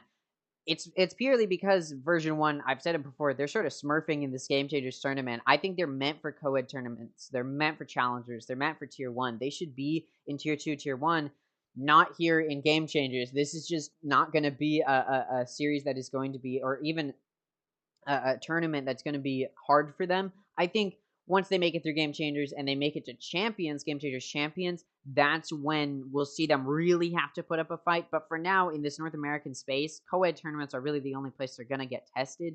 And again, I think that's absolutely shown here. So yeah, it's there's not a whole lot to say as far as version 1, just because they're such a powerful team that when we're talking about Game Changers NA, they're not going to have any real semblance of competition. And then if anyone else goes for it, embarrassment. They just can't do it. It's crazy. Indeed, Mimi, I feel like one of the hardest roles we end up in is deciding when we want to do a floor highlight reel, because it feels like, especially in these multiple Game Changer seasons, every map Floor plays on just turns into a nice little highlight reel. I mean, she is so ridiculously and consistently good. The top-rated player of Game Changers 1, the top-rated player thus far of Game Changers Series 2, and looking to do that again. And even going back to last year when she was playing on Misfits, when she was not on a team anywhere near the caliber of version 1 right now, she was still consistently one of the best, if not the best statistical player of pretty much every event she plays. I think there is really no argument to be made against her being the single most mechanically gifted player that we have in the North American Game Changers scene. Wyatt, it wasn't just Floor just absolutely wiping the floor with her opponents, but also we talked about in-game leader Mel on that first map on Bind. This time around, it was just another masterclass as we take a look at round 8. Yeah, Haven has often been the IGL's playground. And calling in the mid round here, you can see from Jazzy's point of view the pressure that her Harbor is putting on B and how it's going to draw all of these rotates here. Jazzy forced out, and then they pivot into this C split where they actually just absolutely pinch onto Raze, where that Viper ult was shutting down long, and then into the post plant, they set it up perfectly. They win that out from a 4v5. Mel's calling was immaculate. And also, I would like to take this moment to give credit to someone we never give credit to when we're talking about V1 because the players are so good. But their coach, Effie's, as well, has had a huge impact on this team. And that the brain trust of Effie's, who's a great player in his own right too, and Mel has just clearly been putting them on an entirely different level when it comes to that macro play and the decision making. They've just got it all. Yeah, and that's so important too, because Cloud9, despite the fact that they were clearly the best team of Game Changers last year, at least here in North America, they never had a consistent coach. It was back and forth of who would be working with him. For a lot of the time, it really was the Mel show, with her being the one calling, building the strats for the team. But here there is finally a partnership between the coach and the IGL, and also Alexis, who adds a lot of input to the team, that has continued to push this version 1 forward and to become a even better squad than Cloud9 ever was, even though they were also the best in their era. It's pretty scary because if maps 1 and 2 are anything to go off of, it's not just the crazy frags that we've already seen from the likes of Floor. It's not just the mid-round calls that we're seeing from the likes of Mel. It's also just the history of how these maps have played out. We're going on to Pearl next, Wyatt. And the last time that these two played against each other, the score was 13-5 in favor of version 1, but it was only because Complexity won both pistols. Sue, allow me to once again be the beacon of hope. I'm ready for it. I've been waiting for this moment, and I'm going to sell you a pipe dream, which right, is the last time. I didn't even say it yet, Mimi. Could you relax? Okay. Could you get out of your Here's get the out of floor. your hater? You have the floor, Wyatt. I'm not a sick of hater. I'm listening, Mimi. honestly. All right. On Pearl, the last time, yes, these teams played on Pearl. Yes, Complexity won the 2 pistols and still lost 13-5, but that was the old Complexity of 3 days ago. Since then, we have genuinely seen them improve on Pearl, specifically on their attacks. I don't disagree with this point. I do think, yes, Complexity has shown improvement in this lower bracket, for sure. In the lower bracket, in their lower bracket run, they showed a good level of improvement. My main issue with Complexity is, at this point, they have sort of struggled today. I don't care about how they've performed throughout the lower bracket, because it really just matters how they've performed today. They didn't put up a fight on Binder Haven. There was nothing there. A lot of those rounds were flawless rounds. They didn't even try. You can make all the coverage you want. Maybe they've got a chance on Pearl. They look a little bit stronger than they did previously in the upper bracket, in the close qualifiers. Maybe. But today, just today in this best of 5, I would have expected them to put up a better score in Haven, to put up a better score on Bind, especially considering even Disguised was able to put up 5 rounds on Haven. This is a little bit ridiculous to see Complexity do this poorly, and I don't think it shows they've improved. I don't think it shows that improvement that we saw from them in the lower bracket. I think it actually shows that they had hope in the lower bracket, but coming into this series, I don't think they even thought they'd be able to win a map. I don't think they're performing well because they're not expecting themselves to perform well. Versus a team in version 1 who knows they're the top of the top. They're the best of the best in North American Game Changers, and I think they know that. And Complexity has not really been able to come close to putting them down or putting them in their place and trying to get that ego down, because I don't think they can even do that, and it shows. Against teams that Complexity knew was going to be a close bout, or that they could have tried to beat, they really put in the effort, and they performed. Yesterday against Disguise, they looked so good. The amount of mistakes they were making were very minimal with the exclusion of Fracture. They just looked like a powerful team. And then today they don't look like anything, and it's both partly because they're up against version 1, but also because I think they just they're not in it, and their mental has to be shot after 2 maps of getting absolutely decimated, and now they're going into Pearl. I don't care how they looked in the lower bracket. I don't even care how they looked throughout the rest of Game Changers, because right now they don't look good, and I think they feel like they don't look good. Let's take a look at the agent select, though. Version 1 going for a little bit of the more meta comp, something we've seen from them many times before. Jet, Sova, KO, Astra, and Killjoy. No surprises there, but Complexity is going Phoenix, Sky, Astra, Killjoy, and Neon. Now we've seen this from them before. We saw it yesterday against Disguised, and it went okay for them. I mean, they won the map, so clearly went decently. But also, Neon doesn't really work on Pearl, in my opinion, and I think against teams like Version 1, Version 1's going to be a team that can prove that. To be fair, yesterday Complexity and Disguise were running a very similar comp, running both of them with a Phoenix. But here's the thing. I think running double Initiator, being able to have a Recon, and then also KO as your Flash Initiator, when you've got these really long angles, you've got a well-defined mid, you got a well-defined A site and B site, it's difficult to use a Phoenix or have even an argument for a Phoenix over an agent like KO, which can provide a little bit of that better recon. 0 Point is very useful on this map, that knife, because it can collect so much more info, and it has a really good wide range, and in a lot of Pearl areas where there's a lot of really close angles, that 0 Point can catch those players out very, very easily.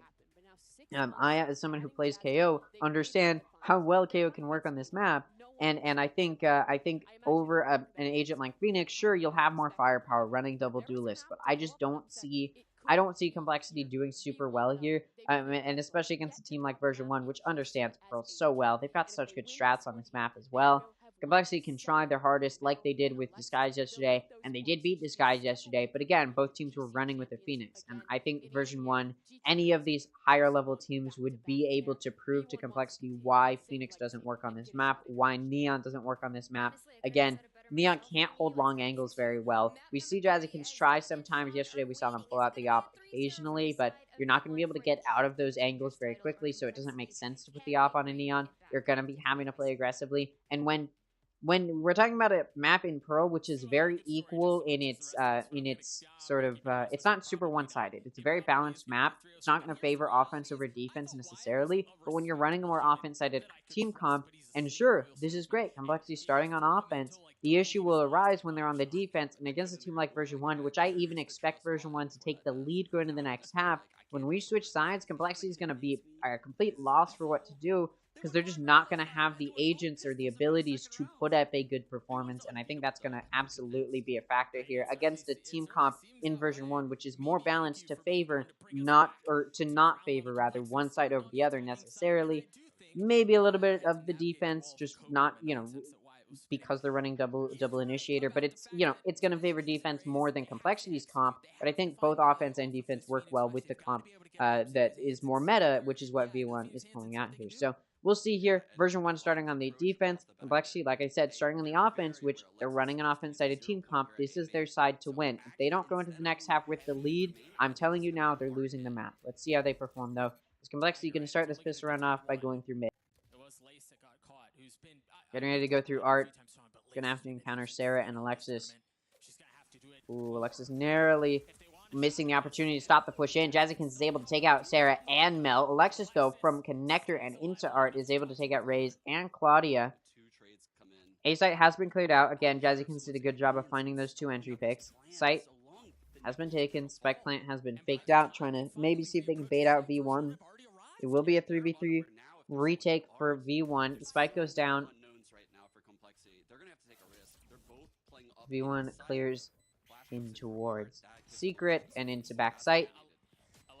Cars watching Flowers. Gonna not win the exchange, as Noya does take out Kara. Lace takes out Fluorescent. Alexis takes out Jazzy. Lace in a 1v2 takes out Noya and Alexis. 3 kills for Lace in the round, and they win it for Complexity. So a pistol round they much needed they get. But as was pointed out by Wyatt from the analyst desk before this map started, in the previous bout between V1 and Complexity, Complexity won both pistol rounds and still lost 13-5. So I'm not super optimistic still in favor of Complexity, but again, you know what? I'm always happy to see an underdog story come through. But yeah, I don't know if it will today. As Complexity gonna be able to force, they should be able to get this round. And it's just, these first 2 rounds, of course, don't really matter as much, because it is just going to follow traditional econ structure. It'll really be the rounds after this when we're on rounds where the econ is re-equalized to determine will these teams be able to perform, or which of these teams will be able to perform. Complexity challenge out towards A little bit. Now they're going to be going towards B. Down B long. It's only Noya on site to defend it, while the rest of V1 is going for this aggressive flank. Getting ready to go. There will be an alarm bot to spot them on this flank, on this 4-player flank. Although, no, actually, Claudia's out of range of that alarm bot, so all of V1 gets past it. So this flank won't quite be spotted yet. There you go. Turret will help do some damage, but Mel's still able to take out Claudia. Lace takes out Alexis, but long range classic. Sarah's able to headshot Lace. Jezikins will clear out Noya. This will be a 3v3. Sarah's very low on HP. Boom. Raze takes them down. Now it's a 2v3.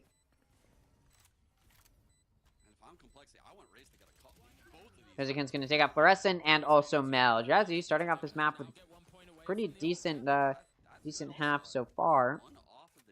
Getting some really good kills, impactful kills. Sorry, my brain.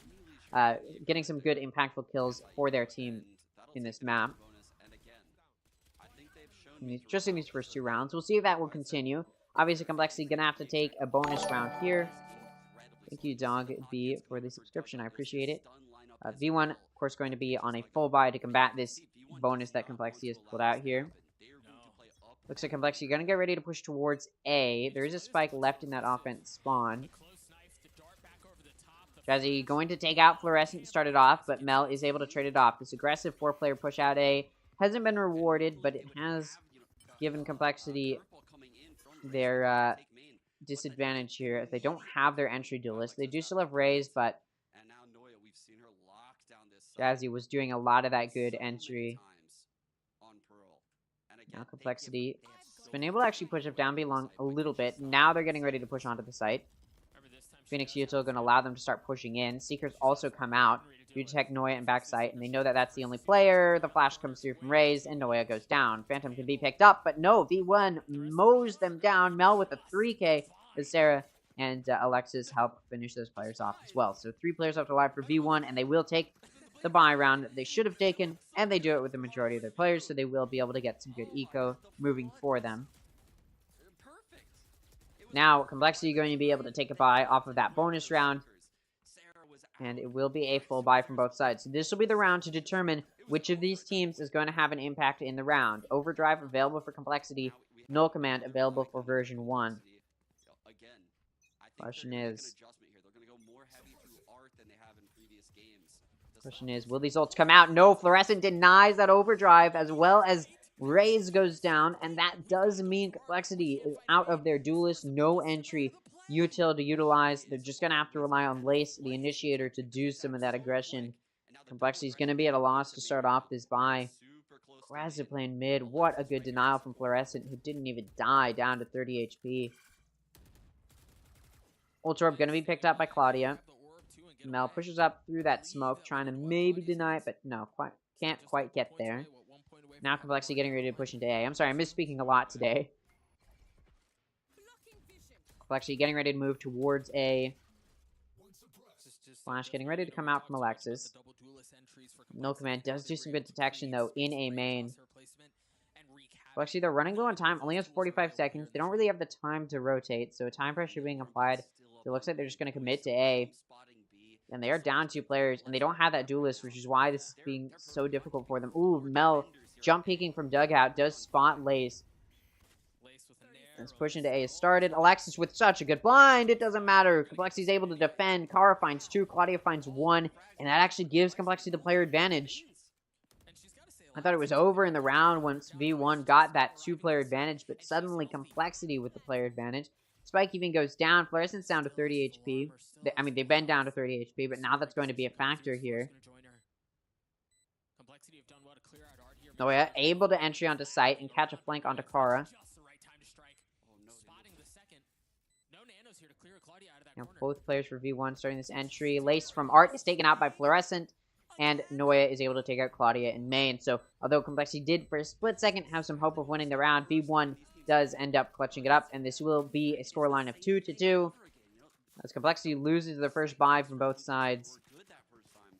And again, like we talked about before the map started, both teams, or sorry, not both teams, Complexity had won both pistols on the previous time these two teams faced each other on Pearl, and they still lost 13-5. So V1 is looking to repeat that same process here. You look at Complexity, gonna have to take an eco. They've got that overdrive, got a Cosmic Divide, and they do have the lockdown. V1, though, has a null command and a Cosmic Divide as well, and they're 1 point away from Blade Storm and lockdown. Complexity is 1 point away from the run it back. So they do have a little bit of a better ult economy here. Overdrive now going to come out from Jazzy, just trying to do some damage on this eco. Clearing in through Art and into Connector. Didn't do a whole lot of damage. And it looks like that Overdrive may be wasted, although as Complexity starts pushing into B, Link into B, may be able to find some value, although no, it is coming into its conclusion here. Spike will get ready to go down here. Complexity now going to be able to play post plant, as V1 was mostly expecting that A hit. And although Noya did slow down, delay that push onto site, doesn't stop it. Our V1 pulls out the Cosmic Divide to try and clear out some space. Sarah's able to take out Raze and Hall. Jazzy Kids does trade it off, but Noya trades off Jazzy. Kara does take out Alexis. Mel takes out Lace. The offense, the lockdown has come out. She does do a really good job of playing time, but now this retake could start here. Nanostorm plays a little bit of time. A lockdown actually comes out from Complexity to try and do some good damage. Noya takes out Kara. Claudia is able to take out Noya, momentarily delaying that defuse, but no, the trade does come through, and V1 will take the round. They do lose the majority of their players to Complexity. Although they had to invest a lot of ults to do it, they do some good econ damage. But when they use that many ults, they're definitely hoping to win the round, and they weren't able to do so. So now they're going to be going into another buy from both sides, and they don't have eco to support it. Or, sorry, not eco, ults to support it. So V1, who has a lockdown and a Blade Storm, and they're 1 point away from a Hunter's Fury, is going to have better ults versus Complexity, who only has Run It Back. Looks like Complexity going to get ready to move towards B. Run It Back could be a pivotal factor in this round. We've seen them find some use with it versus Disguise yesterday. The question will be, can they do it again here against B1? Again, it's mostly Noya to lock down the site, although they are joined by Sarah and B-Link this time around, who, speaking of, gets cleared out by that Run It Back. Noya does finish off that Raze. Run It Back, but not going to find a kill, though Fluorescent peeking through upper does take out Kara. Alexis takes out Jazzy. Raze is able to take out Alexis, but Fluorescent takes out Lace, and Raze goes down to Noya. Leaves Claudia in a 1v3. Operator from Fluorescent swings out for a 3rd kill in the round. Fluorescent takes out Claudia, and V1 will get to their 4th round now. At this point, with 2 buy rounds lost for Complexity, they may want to take a timeout. Although, we've seen Complexity take so many timeouts today, and none of them have been useful. They have not been using them effectively. They haven't really changed much up. I think on Bind, they switched it up a little bit. On Haven, they switched it up a little bit coming out of those timeouts, but it was never in a way that benefited them. It was usually, okay, let's try playing slower, which never really benefited them. Again, not really effective in that regard. Complexity will be able to get up another buy going here, but they don't have any ults this time around. And that Run It Back was a key factor in the previous round to at least allow them to entry, as they did find a pick with it. V1's got a Blade Storm, Hunter's Fury, and a lockdown available. Spike is getting ready to go down here. Kara, though, in A main, able to take out both Sarah and Mel, who were trying to aggress early down A main. And now Complexity can entry onto A. And they're up 2 players. This could be what Complexity needed to get back into the map. V1, though, Noya takes out Raze. Still a player advantage, and Jezikins takes out Alexis to give it back that 2-player advantage for Complexity. Defender Lockdown does end up coming out, though, which just pushed Complexity off of the site. Look at this. Claudia's coming from the flank. It's going to take quite a while, because again, that Lockdown playing such good time. Pushing through Art, trying to find a pick. Jezikins does go down, but not before taking out Noya. So it's going to be a 1v3. Fluorescent will have to clutch out, and the flank comes through right in time. Claudia takes Fluorescent out, and Complexity does get a buy round win. A much needed buy round win. So going a little bit better than I was anticipating. They're able to keep it close here. The question is, can they continue this momentum? And again, version 1 hasn't had to use a timeout this entire series, but they do still have one if they need to use it to secure this map. And I don't think they'll even need to. They don't seem to struggle on this map. Bladestorm in the hands of Fluorescent will be used this round. The rest of the players going to be able to get a buy going, excluding Sarah, who's going to be on a Guardian. Hunter's Fury is available for Sarah this round as well. Fake pressure. Complexity will be Has that. without ults this round once again. They are 1 ult point away from Overdrive pretty quickly after the first time they used it. Well, it was like 3 rounds ago. Still though, it does show how many kills Jazzykins has been able to find. Does look like Complexity will be going towards A, where they may be able to get that ult orb for Jazzy to allow that Overdrive to come out to try an entry with. Although no, they don't give it to Jazzy. Hunter's Fury now comes out from V1 to try and prevent this entry onto site, and it does just that. It even takes out Lace. Fluorescent's Bladestorm takes out Raze. Mel takes out Jazzy. Fluorescent does go down to Kara, but site entry has been denied. Both players for Complexity trying to push out through main. Sova Owl Drone clears out Art. Doesn't quite get into site though. So they don't know where these players are. But neither of those players have actually gone really too deep into site. Now they are in site cubby, now moving towards back site to try and clear out dugout. Look at this though. Mel and Alexis are doubled up, and although Mel goes down, Alexis takes out Kara and Claudia. No trade going to come through onto Alexis, and V1 will win the round with 3 players left alive. Much needed round win to deny momentum for Complexity. Now Complexity will either have to force a buy, make it awkward, or they're going to have to take an eco or half buy. And it looks like it will be an awkward force buy. Overdrive is available for Jazzykin, so they can conserve some econ there, but it does run out after a little while, so you're going to have to play off of that. Timeout being called by Complexity, because again, they're struggling on these buys.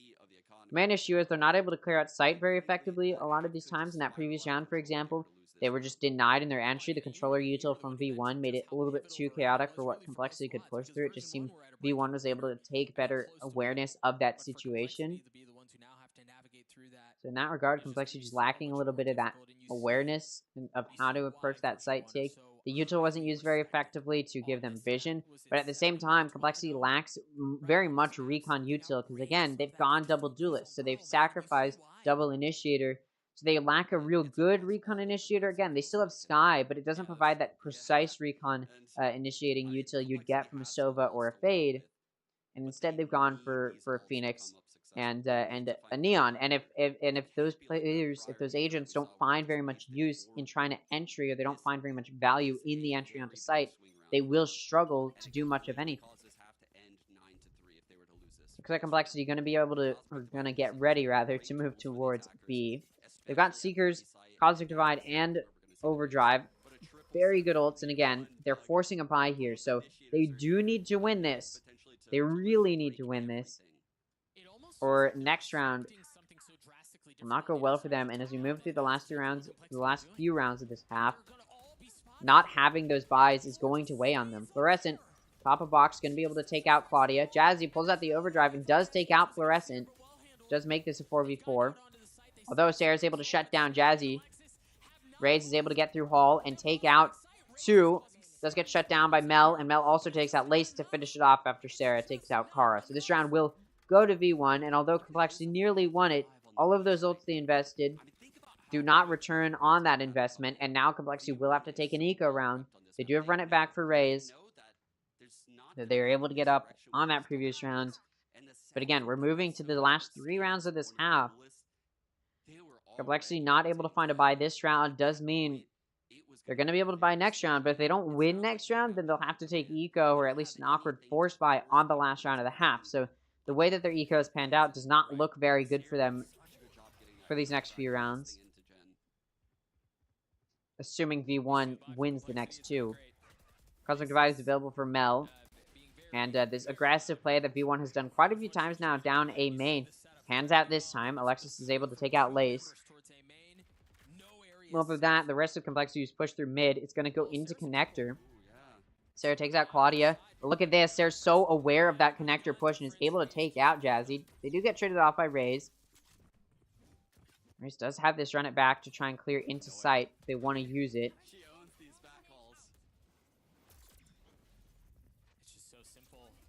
Ooh, Flash. Raze gets taken out by Noya from the back. Kara does take out Noya. And they also take out Fluorescent, but Alexis shuts it down. Kara goes down. 2 players up to live for V1. I will say, Pearl, the rounds on Pearl have been a little bit closer than they were on Haven or Bind. The only issue is, as I pointed out multiple times, Complexity is on an offense-sided team comp. They're gonna struggle on defense, and they needed to take the lead on their offense, or else they're most likely not gonna win the map. And guess what? V1 has taken the lead, so Complexity's really gonna struggle on defense, and now they don't even have the lead on their offense, so they're really gonna struggle to win this map. Run it back is available this round, and it is a buy from Complexity that has come out. Cosmic Divide available for V1, though, could help counter some of that entry. Complexity gonna get ready to entry towards A this time. Dog gonna clear out a little bit of space. It doesn't allow too much ground to be made. Complexity does get ready to push towards A. That Sky Util being used. Now this run it back, getting ready to come out to help clear into sight. Here you go. The Duelist getting in. Mel within art shuts down Jazzy. From backside, Raze trying to entry does get shut down by Fluorescent, although that was the run it back. And as Claudia takes out Sarah, that does make it an even 4v4. All of V1 in mid through art right now, so they're all in art. The exclusion of Noya, who's in connector, going over towards CT. Whiffed 0 point there. Cosmic Divide now comes out to allow this retake of sight. Car is in Flowers, but flanked by Noya. Raze takes out Mel. Lace takes out Alexis. And that spike has been denied in the defusal. Ooh, what a good detain as well. Fluorescent gonna get caught out. Raze hunts them down. It's down to Noya to try and clutch out a 1v3. The Cosmic Divide gonna come to a conclusion now. And this is more than difficult. Noya does back up. Okay, Complexity does win the bye. They really needed to win as well, because if they didn't win this, they were gonna have to force a bye next round, which would not have gone their way, as they would have been at a gun disadvantage. So winning this is good for them to try and win the rest of the rounds in this half.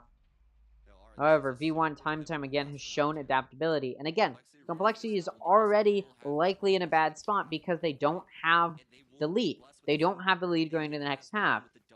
And next half, again, they're going to be on defense, and they're an offense-sided team. So they're going to have to go for risky, aggressive plays, which V1 may be able to deny, especially knowing the mechanical difference in the favor of V1.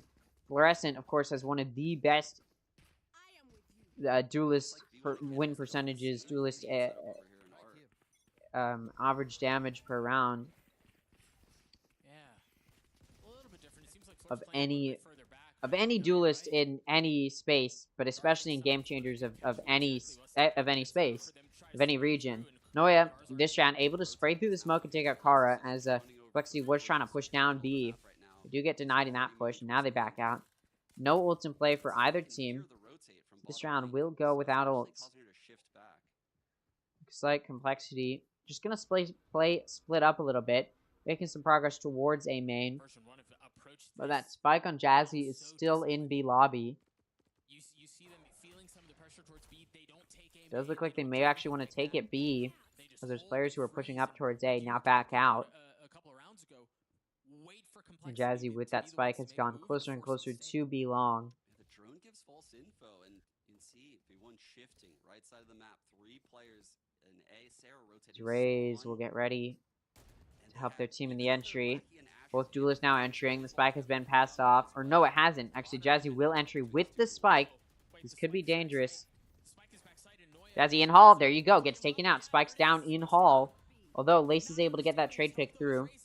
Still, though, player advantage for V1. And as Mel takes out Lace, it's now a 2-player advantage. Fluorescent takes out Lace. And, wait, what? Sarah takes out Raze, and that finishes it off. Misread the names there. But, point is, V1 now goes into the second half up 8-4. Considering that V1's running a more balanced comp, they're not going to struggle as much on this on this offense as V1 will on their defense. And that does mean, or not V1, Complexity will on their defense. Sorry, my brain's all over the place right now. Complexity, again, like I have said so many times, is going to struggle on this defense because they're running this offense-sided comp. They're going to have to go for aggressive plays. And if V1 denies those, it's over for Complexity. Complexity needs this pistol. And as pointed out previously, they did win both pistols in their previous bout against V1 in the upper bracket semifinals. The question is, can they win this pistol? Complexity gonna go for an aggressive mid push, it looks like. Although, no. They do end up sending a Sky Flash out. Now they're playing back. Although, no, Jazzy does jump peek out. This kind of get denied. Doesn't get taken out, though. The swings come through, and Lace gets down to 40 HP. Can't heal themselves.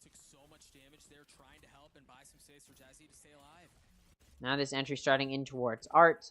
0 point comes through, detects nobody, and now Complexity gonna get ready to defend the safe site. And they're all there for the most part. Mel does take out Raze. Jazzy takes out Mel for a trade. Lace is able to take out Sarah. Claudia from Dugout doesn't find a pick. They do go down, but Jazzy with a 4K in the round to take out Fluorescent and Alexis to finish it off. And this will be another pistol round win from Complexity. Like I said, they won both pistols previously on Pearl against V1. So this isn't necessarily unexpected. What I will say is, it looks like Complexity is doing better, or will do better, than they did against V1 the last time they fought. Again, the last score was 13-5 on Pearl. And considering they just won this pistol and they can force a buy, likely Complexity will get to that 6th round. So, you know, looking good in that regard. Looks like Complexity going to go for an aggressive play out A main to pick up an ult orb to get it into the hands of Raze. And, well, they do pick it up. Now V1 pushing up here down A main. Going to spot these two players in Raze and Jazzy, but gun diff could be very prevalent here. Flash ends up coming through, and it doesn't blind, but it does still allow Raze to take out Mel, and then a second flash to follow it up. Raze takes out Sarah. Alexis does trade it off. But now Jazzy is there to follow up. Try and find the pick. Gravity Well can suck them in. Lace, meanwhile, over on B has taken out Noya and Fluorescent, and Jazzy takes out Alexis, who had this spike. Complexity now takes their 6th round. Better scoreline than they did previously on Pearl. Is it enough to win the map? Probably not, but we'll see. V1, of course, going to have the eco and gun advantage here. Going to be on a buy. Complexity does have some guns to work with this round. Going to be taking bonus. Looks like they are going to... Complexity going to be going for an aggressive A main play to get that run it back up for Raze. You can see V1 is playing pretty split up, but mostly it's a mid push. An aggressive play up A main, not going to be denied, and Raze will get the run it back up. So now wherever V1 pushes, they could face that Phoenix. Looks like V1 this round going to be pushing towards B Link. There is an alarm bot. Which does go off. Fluorescent does take it out, but that does tell Complexity that this push through B is coming. But there's no util to stop this push. V1 will be able to get onto the site, and this spike can get to go down. Now V1 can play post plant. But actually for B Link and CT, a little bit of an awkward plant you don't typically see. Now this run it back does come out. Fluorescent takes out Kara. Run it back finds 0 value as Sarah shuts it down. Now it's going to be a 5v4. Jazzy coming through. And towards long. Anoya does take Jazzy out on ramp. It's now going to be a 5v3. Fluorescent takes out Raze and upper. Lace takes out Fluorescent. Alexis takes out Claudia. It's down to Lace, and they know where they are, and Noya going to take Lace out. So the buy round converts to a pretty dominant win for V1. Scoreline now going to be 9-6 in favor of V1. 4 rounds away from a win. And although this map is not going as quickly as the first two did, it is still going pretty well in favor of V1.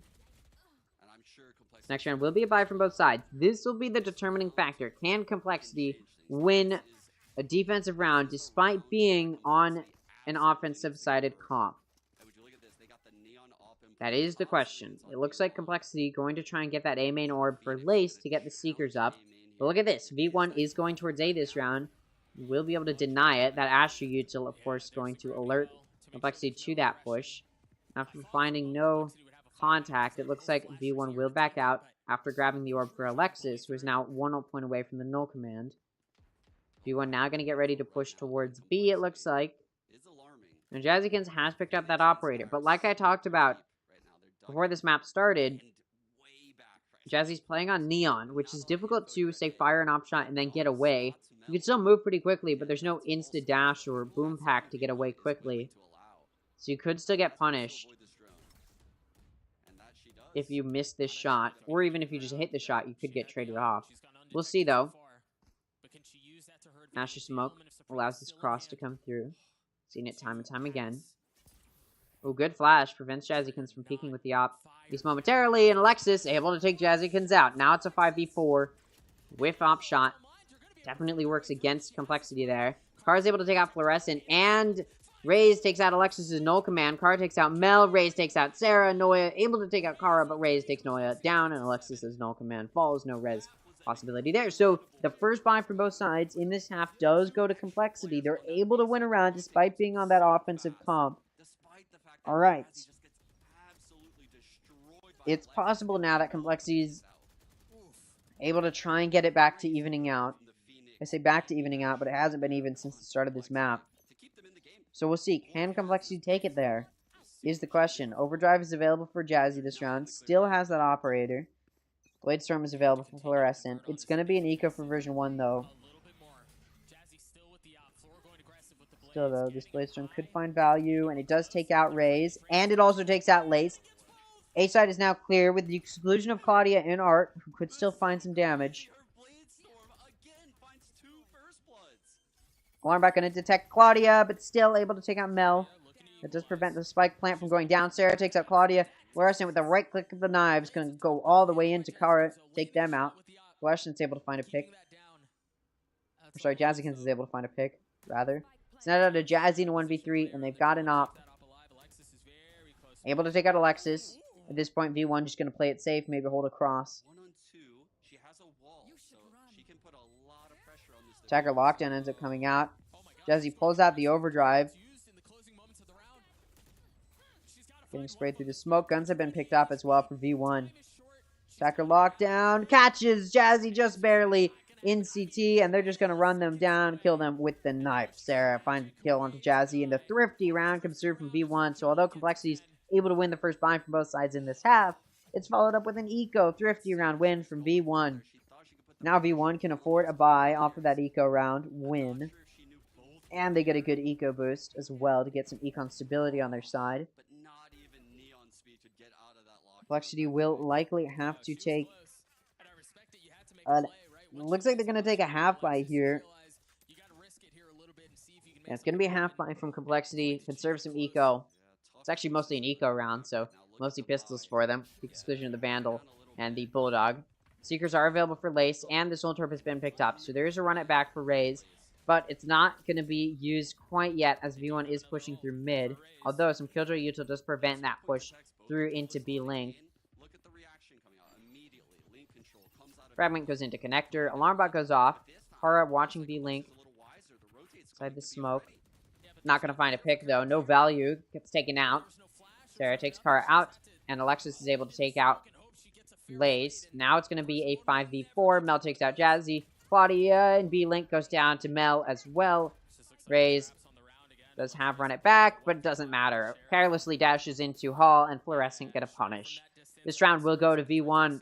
2 rounds away now from a win. 1 round away from that pivotal 12th round. Although Complexity can get a buy going to try and deny it, it may not be able to. Run it back is available, as well as Seekers and Complexity using their second timeout. This is the first time we've seen Complexity use both timeouts. And it's also because this is the first time we've seen Complexity put up this many rounds in this series so far.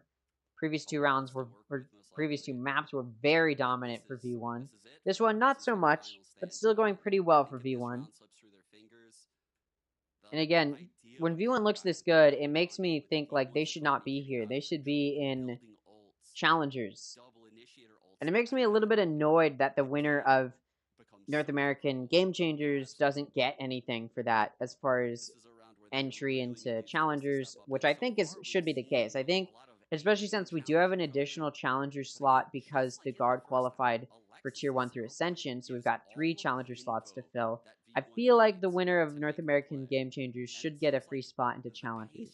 I feel like, especially since it feels like V1 belongs there, I feel like that might be the way to do it, but, you know, I'm not Riot. I don't decide the circuit.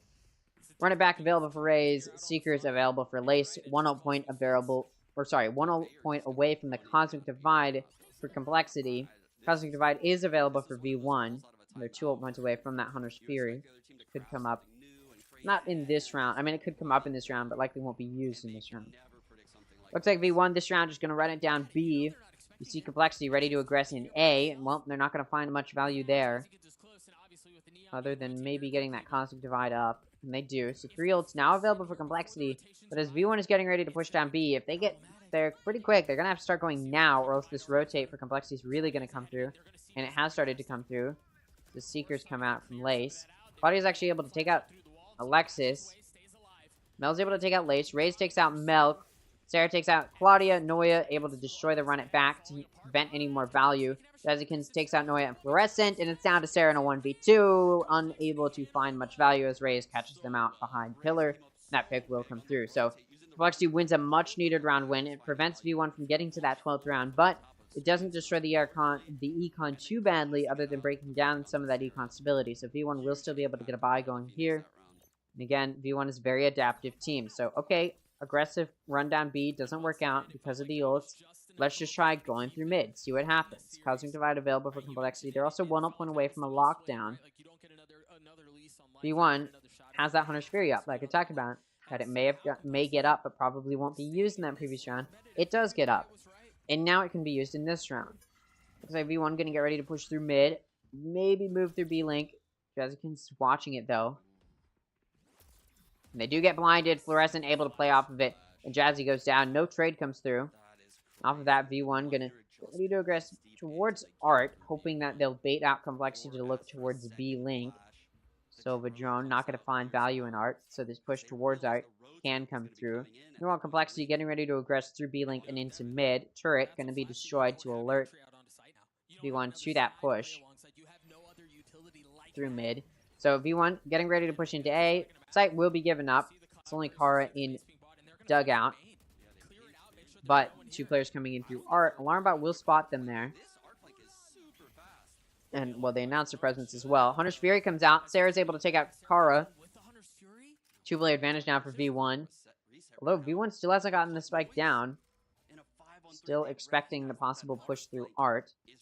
And off of Noise being cut, it's actually a really good bait because Complexity is expecting that V1 has just gone over towards B. But guess what? They haven't. So V1's going to be able to plant here on A. Complexity will hear that. Now time can be played, and it's looking like V1 will move towards getting that 12th round. Ray's coming in through connector. Makes a little bit of noise. May have been heard there. Doesn't get hit by the 0 point, but look at Alexis still so far up holding this angle. Big off angle being held here. And they're able to take out Raze. Now it's going to be a 5v2. Sova Dart comes onto site. Now to Lace and Claudia.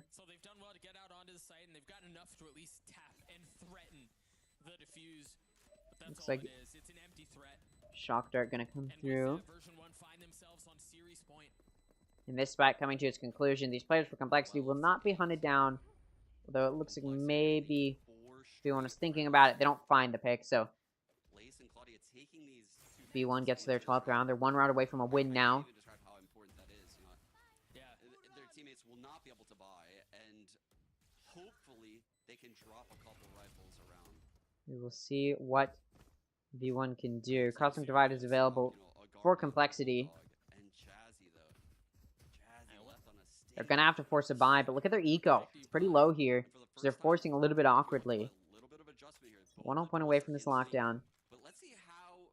Complexity could get that ult up, but it's going to be difficult to do so. Although, look at this setup from Complexity on A, so we got quite a bit of good vision there, and the rest of the team can comfortably play in mid and B. Guess what? V1's looking to aggress towards B, so they may get shut down. That gun diff could play a factor here. Or picked up by Alexis, now they're 1 point away from the null command. Considering V1 has no other ults up, that could be a good opportunity. Now it looks like they want to take it towards A, possibly to get Alexis to grab that orb and get the null command up, especially considering Mel has vision of that ult orb. So it looks like that will be the direction they're headed in. They're, again, that Killjoy setup I was talking about is there on A. But Alexis will get the null command up, and it can deny a lot of that Killjoy setup from finding value. Here you go. It comes out, and now all of that util is going to be stopped. Although the Nanoswarm has gone out, so it does deny or delay that push. And Fluorescent is taken out by Claudia, so entry duelist is denied. Look at Complexity. They're ready to deny this push in. Jazikins finds 2, Raze finds 1 as Alexis takes out Claudia. It's down to Sarah in a 1v4 to try and do something. We haven't seen very many clutches in this series. fact, we've seen no clutches in this series other than that very narrow Haven clutch. But even that, I wouldn't necessarily consider a clutch. And with 10 seconds left, I mean, V1 probably not going to win this one. At the very least, Sarah can deny some eco. They only find one, though, as the whiff shot comes through. Sarah takes out Kara, but Jazzy can 3 kills in the round, able to take out Sarah. And although the awkward force buy came through, guns can be picked up. We'll see what can be done by Complexity. Overdrive, Cosmic Divide, and Lockdown are available for Complexity. Looks like V1 is getting ready to push in towards mid. They do have a buy going, and they've got some decent econ stability as well, so they can lose this and still buy next round. I would say they'll have eco for the rest of this half, but they may not. If they lose this, they can buy. Their econ will be awkward the next few rounds to figure it out. Cosmic Divide, Lockdown, Overdrive, I already mentioned, but now they're going to get the opportunity to start to come out here. Jessicans with a little bit of concussion down B link. Raze is able to defend Jessicans who got blinded. There's still no real movement from V1 or entry into any site.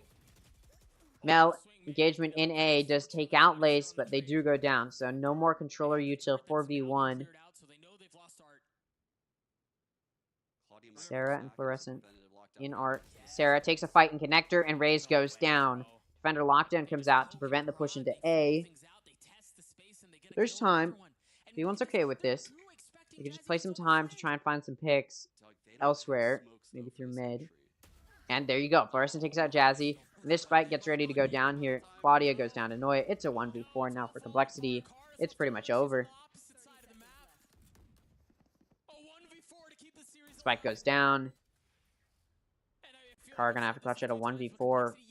Looks like this best of 5 will end 3-0. V1 may end another Game Changer series in a flawless run to continue a flawless Game Changers for V1 in this 2023 season.